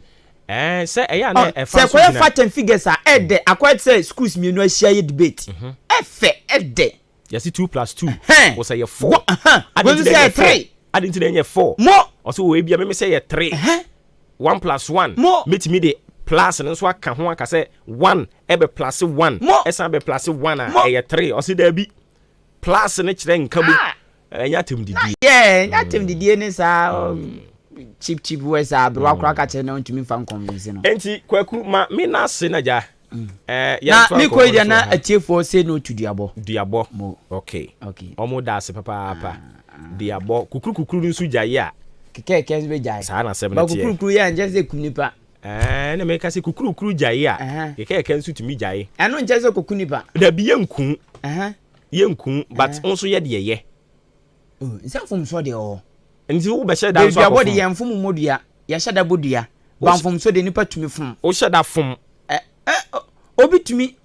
fom so de o hono na meka no si ya de be che wonti tumi fom tia obi nan so obi ka se batu tumi fom ka tumi ka se man shada na mbodua no ukotodwe mu guanti de bia na wutietia nkrofo nan so eye ya na gogoro na wa kra ka se opade ya obre but ye shada mfom o amini mi se de mi ye oyi nye but me ye eno de nye saa de ne de saa de onim se nye pass na wo ye no mi se nye but me ye wo sɛdeɛ nkurɔfoɔ yi odi anka nkodi MP onkodi DC onkodi assemblyman ɔyɛ nsɛmtwerɛni ɔmo wura firi sɛ ɔyɛ nsɛmtwerɛni a ɔyɛ ne nsɛmtwerɛ adwuma ɛde yɛgyae mfrɛni ma ɛno odi dinaji so ada sɛ ɛno na yɛboa payo a pani no ahunu sɛ sei na ɔmo yɛ ne yɛyɛ de ama me gyan sɛ nsan kɔpɛdua de anka no atom anka nse nenka kuma dua ho so ati ase oni se ne ye ne ye me ne ye ama me enye jai na wo ye na na fa no kokko tumum na dua o se eno sa na ya mfo mko le se nipa nyina na wada age sa o se court no ku ni ada age ya ngo no mo ni tan wo de court ye den so ati ase dua bone de ye nyina agi tum se enye but empanin so abube ato ho se hwe ga na ye bebu on ma enwa tie enwa ohwe ne ho so yie no onyini beye utope na ese se obo ho ban sa na sem ne tie bambo de ye bambo ye cause ebibifo etim osun ubu onya no onya hwe krofo ho tan mo de no bambo de ye sa pepepe ne tie enti me da so kwa kro bi so a asase ba kopɛ de kunipa be 11 no no ya ne hadwen ni na eduabo ni nyina eduabo de me ke bebre sisi omu na no MP former MP uye kura me tie tete se no mo ochem eti jabela no na esisi wuso no ampo tinga mu tie mi a omu tie wa ana baba ntina kokko dane na so ati ase so mo ne yes mo ne ko bibi o wiase o bibi o wiase hwe wo ka se bibi ni wiase retra ho na ngo bi di tamia wo be san kam so ati ase yeah anko obi kura po be friend tamia ngu obi si friend tamia ngu ne fansen ya fansen o si friend tamia ngu tamia wu na ngo bi di garlic e betu no konkom abro to aduane tena hoye ni patimo su no na maboa ja senketo o trust ma kan ya lo gba ayo ma ta asma mi ga na mbada me ko okay abusia ya da se share so mache eno eri dwumedie didin Felix and Factual ye kan se ne tie no a wabra atem didie enim na ne tie ne se no kore ewo ti se de ye di watem no obi ka no kore kire na wote a o ka no kore na kire woni watem o but na me se no kore ne ti se kan yitwaw ma unu si ye ka no kore na kire o bo se wo ha na ho no komoa no aka ne ho ye beto aso ye fa sedan komfa ma kwaku enin kusibu aduma no pay no na obeka ye ho edi de bon krata mboso no de ma wo hwe obre no a sima no aduasa enum pepepe na abo apa no pa no twe ho na ewukuada eni nti eden ya abam ne beba na asha ase no 27th September 2023 eni that's why yigina mu no aseda ye de call ya ma Bloom's Bookshop and Trading Enterprise. Bloom's Bookshop and Trading Enterprise. Na ne tie nie ɔsi ebia na oba no o free class 1 akɔ class 2 na je say ɔsesa ni book no ɛni nti wo pɛ book anase ni school no ho aka de a free pre-school primary junior high anase SHS wo de no ɛyɛ university ɛyɛ no ahyɛ ne nso de ama me sɛ ɛho aka de nyina da sɛ yɛ books sɛ yɛ rulers sɛ yɛ mathematical set sɛ yɛ pens pencils wasɛm wa ɛna wo si Nana Mama Brown ɛwɔ ntaadeɛ ɛni nti wankasa to gidia na monwe na kɔ Bloom's Bookshop and Trading Enterprise na nea wohwehwɛ bia no wɔn nsa ntimi enka na nea tie ne sɛ yɛwɔ akyem ɔdan no yɛne Ghana Commercial Bank ne die ne muhwɛ ugina Ghana Commercial Bank hɔ a otu ani ehunu yɛn hɔ no mu straight yɛwɔ ɔdan ɔmofrɛ hɔ no mu supermarket ɔdan supermarket frɛ Madam Eva ɛwɔ 0244 293632 0244293632 ɛna 0203 083731 0203 083731 ɛno ne numbers ya bɛfrɛ Madam Eva no watimi agye wo so ebiom akuafo mu ntie hi ɔse hello my fellow farmers munyai ɔhawa mo ɛha mo ho adwendwen a mo ankasa makofa ma mo ho a mo dwendwen aden a ɛnobae no a udua no aden a enema na udua no ɛmoa bi abɛte aguso a wɔn edi nani semena tie hai yɛde ɛyɛ fertilizers runkun bi aba monten so a ɛyɛ organic farming aid kɛseɛ ɛbuakuafoɔ pa ɛbɛtɔ ɛyɛ natural ɛyɛ multi purpose sanso so ɛna ɛyɛ liquid organic fertilizer ɛyɛ cheap ɛsan so ɛyɛ effective a dia wodi yɛ bia no ɛso betumi aba mfaso de ama kama pa ɛyɛ no ahyɛ ne nso ama me sɛ Ministry of Food and Agriculture sanso and Environmental Protection Agency agye atum 1 liter obetumi de gu 2 acres so ebeso do so 100% Ghanaian 100% natural se bia wodo emo eburo cashew mango cassava cabbage tomato onion watermelon cowpea groundnut yam soya bean oil palm anase ebia wode no eye enkuruma okro onso ubetumi ama wonsa kabina aboa kama pa said the meka ye no 100% natural 100% Ghanaian yebekwa ahoma no so na ye ni yenua bema na Kwame Akati akwa akotwetwe nkomo ochira de ewo Kesbin University College osan eye executive director at the Bureau of Local Governance oyenzem joni so yɛne nkɔbɔ nana otimi nka maakye ɛja o mira na pombo kɔ de na nkɔfɔ ɛde nkwache me ho yɛ na mo nso ya nyame adomo yɛte wo nka na akyɛ kakra ani o ja ko se bi taka fi na asa ba fom yɛde radio ase pa na wo se yɛkɔna ekusun mo kakra sa pepe yɛde radio ase so do abedu asomdwie mu na we de ne eguo nie ɛna yɛwura Joseph Osei Owusu Joe Wise First Deputy Speaker all kyerɛ Ghana for sɛ hwɛ Ghana for yɛni nso ade o ɛniema papa o mampani akufu adone na aban MPP wɔn wayɛ ɛde ama Ghana for still yɛni nso ɛne kyenku mienu miensa obɛkɔ no ne eguso a yɛtoto aban yi ɛho ɛno ne yɛba wo nkyɛn na gya yaba bɛgye nkyirimu kakra de afa ho sɛ ɔpani ɔkasa seyi a ne kwan so ano no da semira adaro mama me mfa ofidi kese so Ahenkan FM aminchia Eastern Region mantemu mpanifo nyina na afi menchia Ghana mpanifo na yenchia mpanifo ne busuafo a sabe mu eti ne bi so ehwe through social media handles Ahenkan FM na mu abaso ene djuma pa mo yedi boa mantemu no ene Ghana mai ohene yehwe asemo a yinua Honorable Joe Wise, First Deputy Speaker. MP the quiet the trouble and now Ghana for career ma so for you na yekangiya. Yedi kan no yebeka se sebi Mr. Meka so because nipa ni Sonia bi ayama na yemusa se sa kasa no eti sei no kre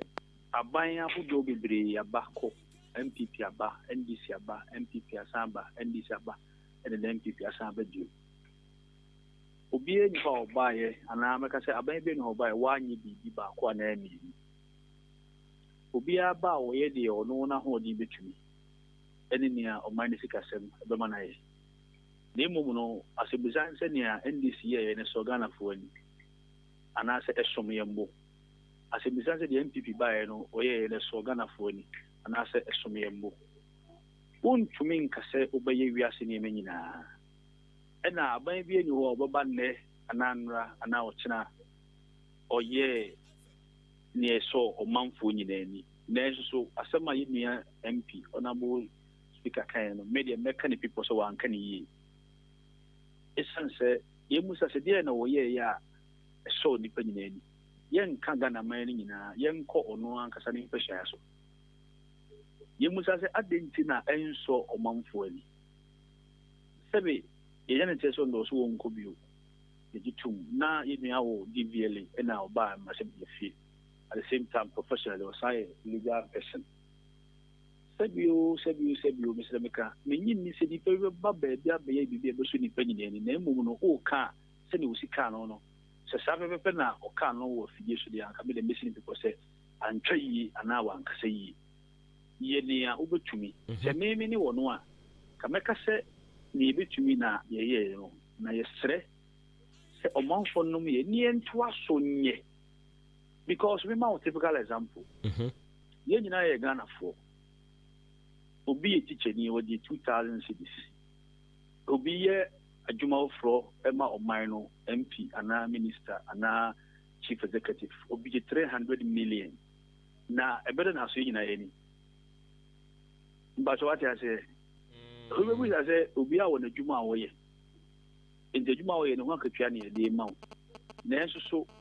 ye komra se bode fie no sembe ne kan ye ne de ko fie o enti se wo hwe salary wise ko na ense so ye ni obi betimi aye adwuma mfie bibribi o ko fie afa no education as end of service benefits ebi a wonya 1 billion kura obi so ba ko ye adwuma mfie na ife ni wonya almost 5 billion enti besi de na obi dia so bi ani edi te okase we hwe ne so Ghana fo ni a enye ne kan no nje besre o mining penifo a de man na hye o mu nsase sebe ugina badwam ana tesi bi so na wo kasa na wahwe kasa na oka no de kina de beba enu ne na mabinum penifo binum ka asemo a ade kya ne asaba ne abepa acho enji wo kasa de me bi enso wani dia meka se ekwan bi so no na eya kamya akwa akoye te se kasa twitwi ana kasa tedi njebe se mpanifo se ka okay na yehwe ni sei nso ye nipa ndi se me ye bibi ma na kakra na me ye no wa mama ehu se wani aso na wasan toto ho a se me ye nipa di eden a ebe ye me ya ama se de okasa ye wakane saa o because se ye hwe omampani akufu ado na ban ye tie akonwa nso a ye ntumi nkasa de oma ye nyina na eye de ebi wo mu nso so omo aye a eye papa enti se ye kana ye di nkomo no na ye twa mfoni ni se ba omo ba ye omo de omo ameye hwe na omo aba be sei eniema kra wo ye nipa yi se ebe ye ne ya amana kasa se de okan sa ye yo mo me da semira me sha sha kasa se uti ya me ka se aban bia ba obey de obetumi na okọ ebinum wo ha oman ni sikasem enye emfira ban no oman ni sikasem emma ne kwan me fanya asem ka yemfa ne se na guvado bai wo se obey free SHS asem busane se e kai gu free SHS so sisi amino kase no e te saying why ni obetumi aye sika wo ha ebi mpa nko be university free so aka ho but SHS ko pro oman ni sikasem ho den eti mane CP enti why bi ufa jo Muhammad so a olu se beka so olu so ayi bi oba ye de no ye olu beti ma cho ne ma ba kwa na mienu ukokufa o mampani kufo a obenye bi a kire ufa atamno sa obenye bi a kire ufa di rolling sa ATS olu so benye bi a kire enti obi ni ho oba ya wanye ba ko ana wanye mienu na emom ye si bi hye onu mu a e na o pri bi ka ho ana se meka se o pri bi de o ye bi no na o pri bi ka ho e na ya na amanyɔsɛm ne amanyɔfoɔ no wɔn mu ne mu asɛm ne ma ɔmanfoɔ ka ne nsɛ sɛ yɛka akyerɛ wɔn wɔka sɛ wo de yɛkɔ akyiri a yɛbɛbusa sɛ nneɛma a ndc ba mu ka so bɛn no ane wɔmtumi yɛ ne nyinaa na wɔmtumi yɛ fa koraa saa science no npp aban baeɛ nneɛma wɔka so bɛ wɔtumi ayɛ ne nyinaa na wɔtumi ayɛ fa koraa saa science no wokɔ bɛkɔ a mpɛhwɛeɛ so a wohyia nnipa du na abusa mu sɛ deɛ wɔahye baeɛ nneɛma wɔka so wɔbɛtumi ayɛ a ɔmbɛka ɛbɛyɛ sɛ nwɔtwe nso wɔanya kora bɛnya more than 50%, that is 6 and above a ɔmbɛka kyerɛ wo sɛ ɔbaeɛ no wɔnyɛ hwee enti nokorɛ ɔba no nneɛma ɔka sɛ ɔbɛyɛ no yo wowɔ ne mu asɛm ɛne ma ɔmanfoɔ no bɛgyina so kenka sɛ o me nua fa wokɔ sɛ wɔwɔ apɛ wokɔ yɛ me wonni me ɛna na me papa ne ɔmampani akufo ado maayɛ sɛ ma na ade ɛnde wɔnyɛ ɔbaa no bɛwie no na yɛmfa sɛ akufo ado mpaboa kɔ anyɛ wɔ na wohyɛn a ɔbaa no ɔbɛka ne ɛnsɛ sɛ wɔka yɛ dɛn akyerɛ wo saa enti mpanimfoɔ ne ba no the question is nsɛm bɛɛ na ɔmu ka kyerɛ yɛn ɛyɛ aban ahodoɔ a bɛhyɛ no kɔ nyinaa nyɛ aban baako pɛ aman ahodoɔ no nyinaa enti saa nsɛm a ɔmanfoɔ no ka kyerɛ wɔ no mu no deɛ ɛyɛ wɔn mu nsɛm a ɔmo ɔba ɔmo no yɛ ka ɛno na ɔmanfoɔ nso hwɛ ho ɛde ho mmuaeɛ ɛde ma wɔ mo okay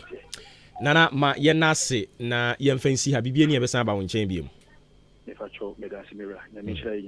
amen nana kwame akati yɛ lecturer Kesbin University College ɔsan ɛyɛ executive director bureau of local governance ɛne yɛne ne kɔtwetwe nkɔmmɔ na ansa na yɛbɛkɔ ahoma no so ne yɛne no akɔbɔ nkɔmmɔ no na megu so a meka ɔfa no ho asɛm de akyerɛ akuafoɔ na okɔ Tales and Details Agrochemical no wɔ dan main market a wobɛnya bi atɔ ɛwɔ hɔ saa nso na ɔmanfoɔ ɛwɔ abena se bɛkɔ Mr. J Farmers Home Agro ɛno no ɛwɔ asama kɛse ɔdan ha nso yɛfrɛ baabi ahotɔ agro wokɔ hɔ a wo nsa ɛbɛka bi saa nso na akyeasefoɔ bɛkɔ Biski Agrochemical New Ebrim ɛkɔ Magina Agro nkɔkɔfoɔ bɛkɔ Harrofit ɛna abaamufoɔ nso ɛkɔ Francis Agro kɛdefoɔ bɛkɔ mmiayɛ mmienu yɛwɔ Maranatha wɔ hɔ ne ɔ Farmers Choice akuasefoɔ ɔkɔ nyame na ayɛ agro akuasefoɔ no koforidua nso kɔ ɛyɛ Plant Good Agro Suhum otutum koduru hɔ no mo a Chester Agrochemical buedua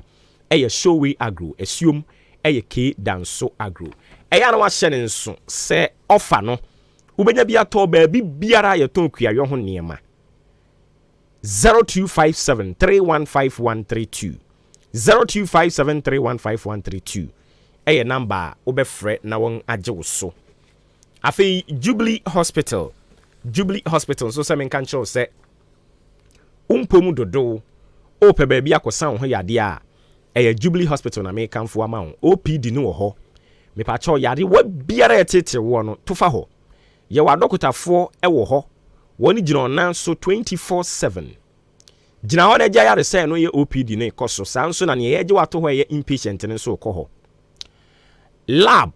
ɛno nso so sɛ bi a DNA akwadaa no ama wo no wohwɛ n'anim paa na de toto deɛ ho a wotumi sɛ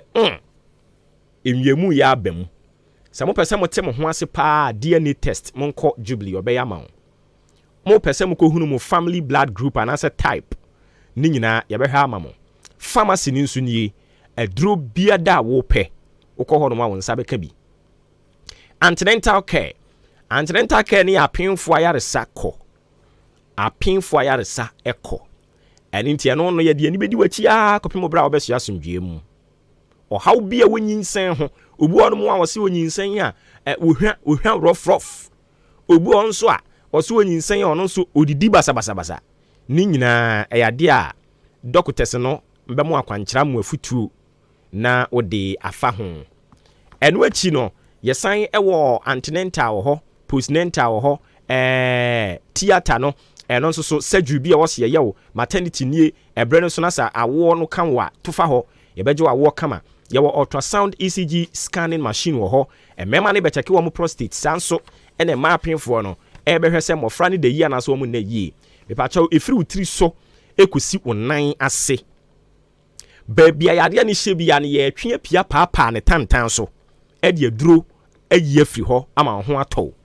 me pa cho diabetes ne hypertension so efie da bi esi nkodwama ho akwankyerɛ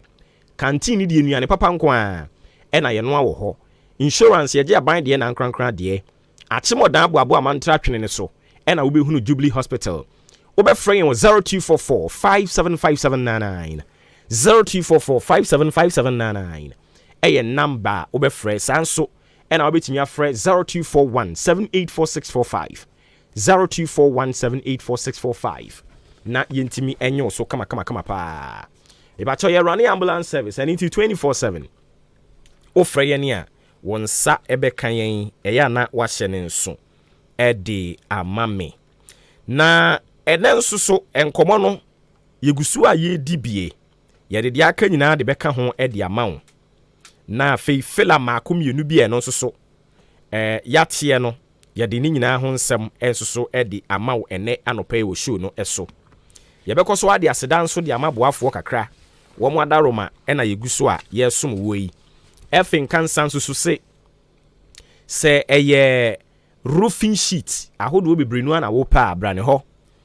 na obema obi sanding seam self lock IDT IBR ni nyina ye long span roofing sheet product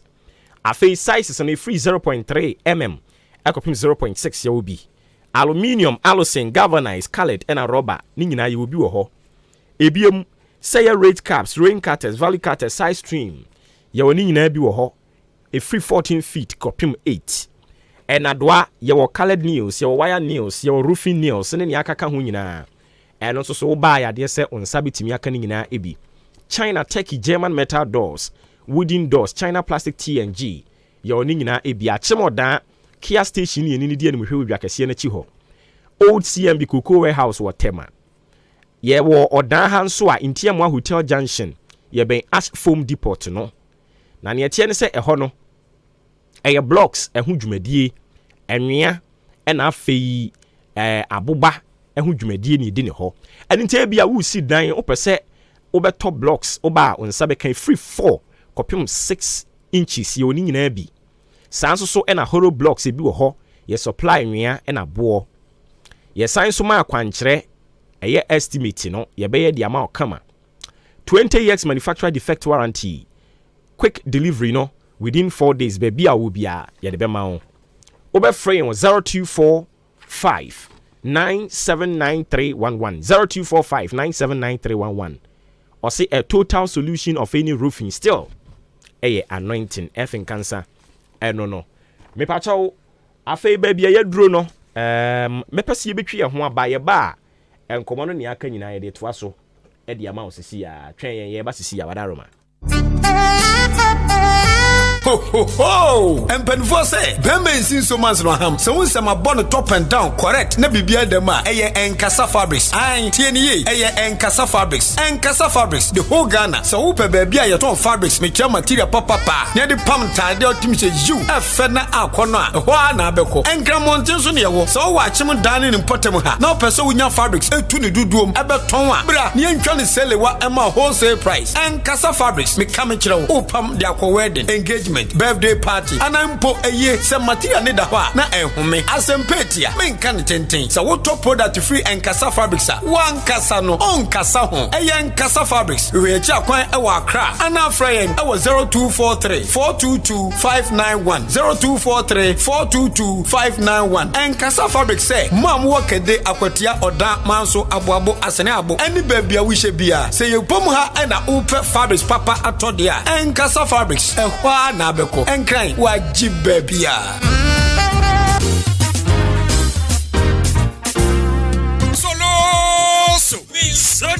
Solo hey now by school be no nya wait wa bo missy busy your coach computer placement when you be send your one final school papa sanka wo bo modern de nickel living bread school compressed aka bano anko be 6 ones na mi nim ene ma me mo chiri mo ya ana e ba ne BC 2022 a ye di kan e wo Prim Central hanyina e ba ne UC Mass and Swa, the whole Ghana, yay, and you Rudy kind. A buying proud boy abaso. The teachers for you good from crèche up to JHS. Yaba Jobano and Tetayade, Obafanekwa, Sa Ope Sukua, Omotra, your padia, and you're not a young living bread school compressed. And I was out there, Bano Eba, Yakwada, Concra Compresec, when you're 8 ones. I'm a Oda MP, Aqua Bona Basu, Ewosukubo. I'm the free scholarship. Hey, wait a minute. Let's go to say the metro fees. Yes, school fees in the moderate. Get to be a crowd, we are meeting media babichia. And in here, they say, what do Obano Ebeba? Say, a bassa Obano cry, a man scholarship. Your money be free. I'm an Asian dear. Hey, go to the one. You are come on down. Say, Udu Akama Wabo and the Tay Junction. A kind of down. Your soundboard is you. Ubetimia Frey 0559 398499. And now say 0204 714040. Your sign so a car. Your battery Padano Eframufi at your best. Your Panswa. Your sign Edomako. The living bread. The best among the best. Driver, Jina. Na for me call on board here and sa wom herbal clinic. Na me for many coach a mansa ko kan yentia. Obi ade ne yade ko hono mo a. Won fa ne yade ensa mafie bi. Na onya na yaresa. Wo pani besi na me fa nko. Na so kwadwo ayaresa. Mo yade, wo mo say yade bi a ha obi a wo kwa wo mbesa hwe. Yade bi ti say stroke, hypertension, fibroid, infertility, diabetes, hepatitis, hypertension, sexually transmitted disease, prostate cancer, infertility, and asempo. Ujale na wuti ho saa, wuti ho gria obo wa kuhu mesra yade aka wa to dem yade bi a help ya wudi kopie mo obo ade ensa wo mu heba clinica won beti ne te say ye yefunu yade ana wuti pai wuntumi ngo bema ana oba ntumi ngo oba wo ne bema da wo wuntumi nsane wo bema wo de boss wa no agemu yade be ne hawo wona se na atatai ana se wa honhono moja broswo ana wuni moja wani ase ye fita say ye nkrodo yade bi a help ya obo ade ensa wo mu heba clinic timi say te say ye 100 cedis 120 150 ekwesi 200 Ghana cedis obema ho adura kwa akonom ama watimi anya wapom di amapa na se wuko yi folder wuko hu doctor ye screening ehunu ba bia yade ne hye ni nyina ye free mitwika wo krom ha obi afomation ya ne ho adanse enko an odie doctor no ya ade wa bene kwana kwaja yalehwe obade ensa wo mu heba clinic ewo achim odan ada a eben masalachi so mills wonom pe number no 0532333372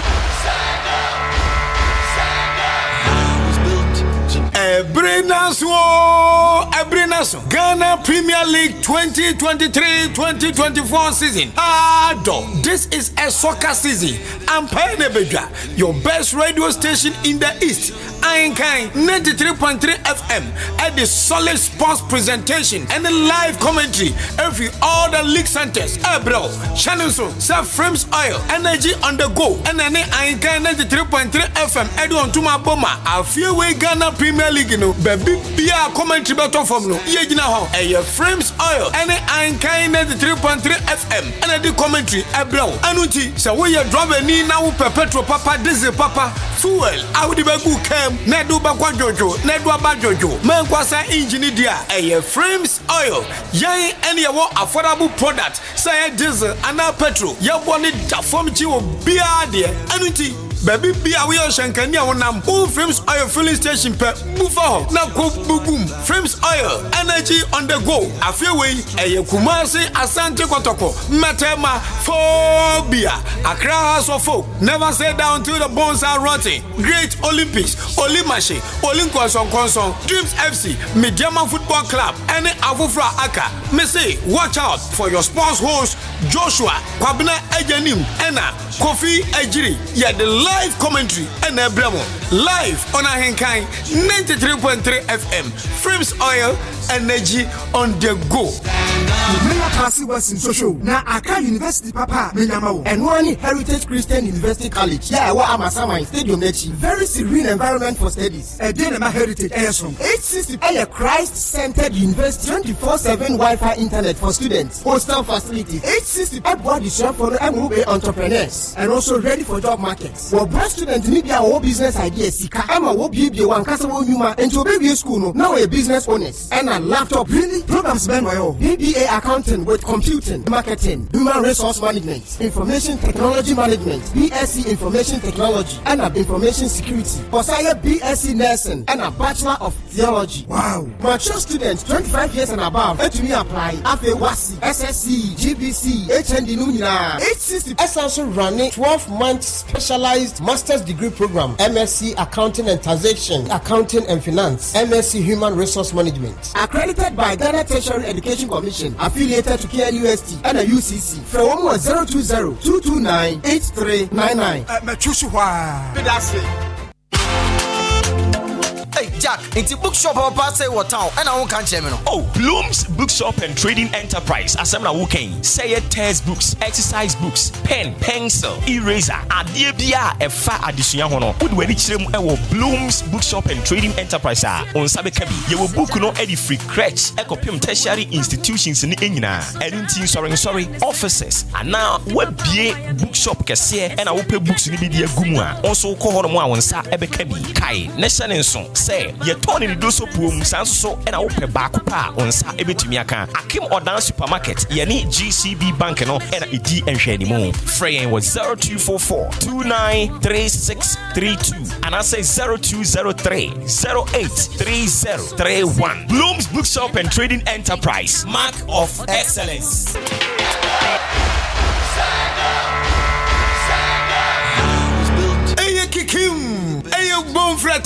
Me Canada, Ghana Premier League 2023-2024. Oh, Ghana Bede, Agmasu Bede, Ubati Solid Sports Presentation, live commentary brought to you by K Asansu Furniture and Ahenkan 93.3 FM. Amafo, a few week Ghana Premier League, you know, K Asansu Furniture and Ahenkan 93.3 FM, the best radio station in the East. I come to my Bachima, and you can cry near the commentary, bro. Shannon, say Ghana had here, say open furniture company. What enkonya or what tables or what furniture at Yapona Fena Konona and what di woman and one K Asanso furniture and Canadian Mountains with you. Baby,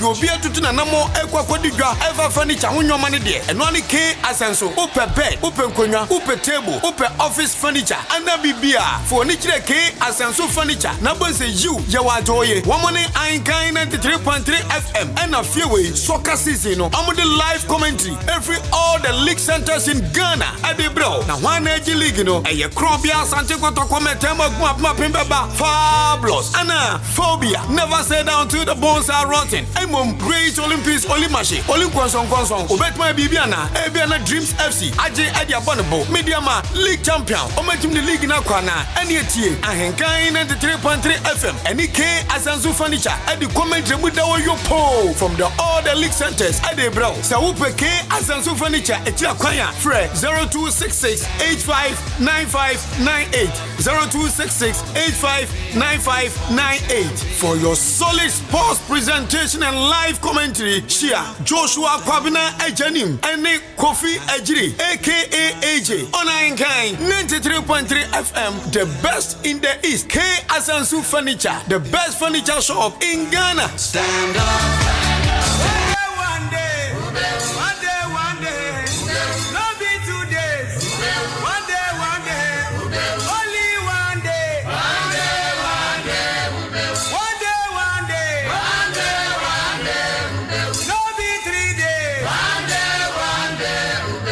Say, there is nothing bigger than Ahenkan FM. For me, Ahenkan is one of the greatest media houses in Ghana because you ask the right question. Ghana adisiye obuoba ofore amanfo emamo ache edeba Ahenkan 93.3 FM. Okay, yada sibe brace watwen yen ama yakoto enkra aba hyene soma me se eye maache. Eno ni dwumadie no edin ye toa eso na fe ye de nkomobo no ne aka nyina nso de ama osima enan pepepe ena abo apa no pa no nkron ho ewo efie ha eno mo Ahenkan 93.3 FM. Enso so any station no edin ma yemfa enchia sonko enkomfa ma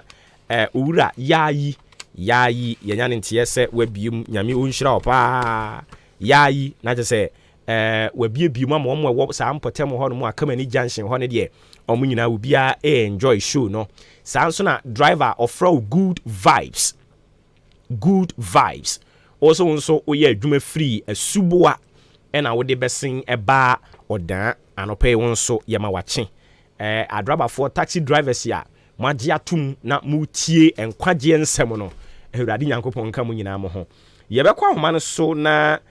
yem big question anope ye bisa ene se adwadifo a wo Ghana ha enhyehye yahodo ampadimfo di gu akwan mu no eye de eboa mu nnwuma no ana eyedia ama munyuma no ho kire no na ne oboa yen ye di sankomo yura Timori Francis Esquire oye tax consultant ono krona san ye member Chartered Institute of Taxation ye den kwa twen komo yura ti Ahenkan FM suni Maakye na pumbo kodie na anopedi said ye minim se wutie me preamble to this interview I went here na me sense subi mu ma. Okay. Etina ye bisa se we the current tax policies ya wo ho no mumprimprin no a boa a create favorable environment e de ma businesses ya be boa mo ma travel e wo man mu ana. Nearly time say from 2016-17 about 18 nanka ye kakra and say abano e can say they were moving from taxation to production. Taxation to production, just say somewhere along the line, the policies, ever favor more production than taxing the few people, more system. But from 2018, about 19, I mean, we share budget numbers now. Now say expenses now cost into policies now introduced here, they were counterproductive, and a lot of them were also inconsistent. I say, try and error. In 2018, this year, who study tax policies now, now, you can say, and say that they are not too good, and it is mostly driven by uncontrollable level of expenditure. So, we share on my more, nipa be 2.4 million pen and HR tax. I mean direct taxes. And until I buy expenses, cost on not just say there's so much to me introduce some taxes here. Giddy, make me a day aje si Canada draw send a day it can at least match up the expenses. Until we be some media maker said the policies over there at least from 2018 all the way to 2023 number one, they have been inconsistent. And then number two, they are more counterproductive. And we normally describe it as taxing capacity. System no capacity to make containing you overloading a pet. Not to say the assembly and the assemblies are not business and suffer. And do we see omo in charge? Omo be making sure say omo create a enabling environment for businesses. Say big grow do we see them making any move be a ebeboa amania o kan ho asem sisi e betimi ye fi hono. The moving in there a little slow. And slow no so it is more compounded by that IMF booking a kokoji. My main job will be 2018. If we be get fund any national health insurance levy and VAT. Yeah, some major change be it was our VAT get fund any health policy. You can say such change, it is not good because so obey get fund and any national health insurance as a levy. Now my businesses HR, then you are suffocating the business system. Businesses for now how. Number two, it's introducing a lot of levies. The to say COVID-19 levy.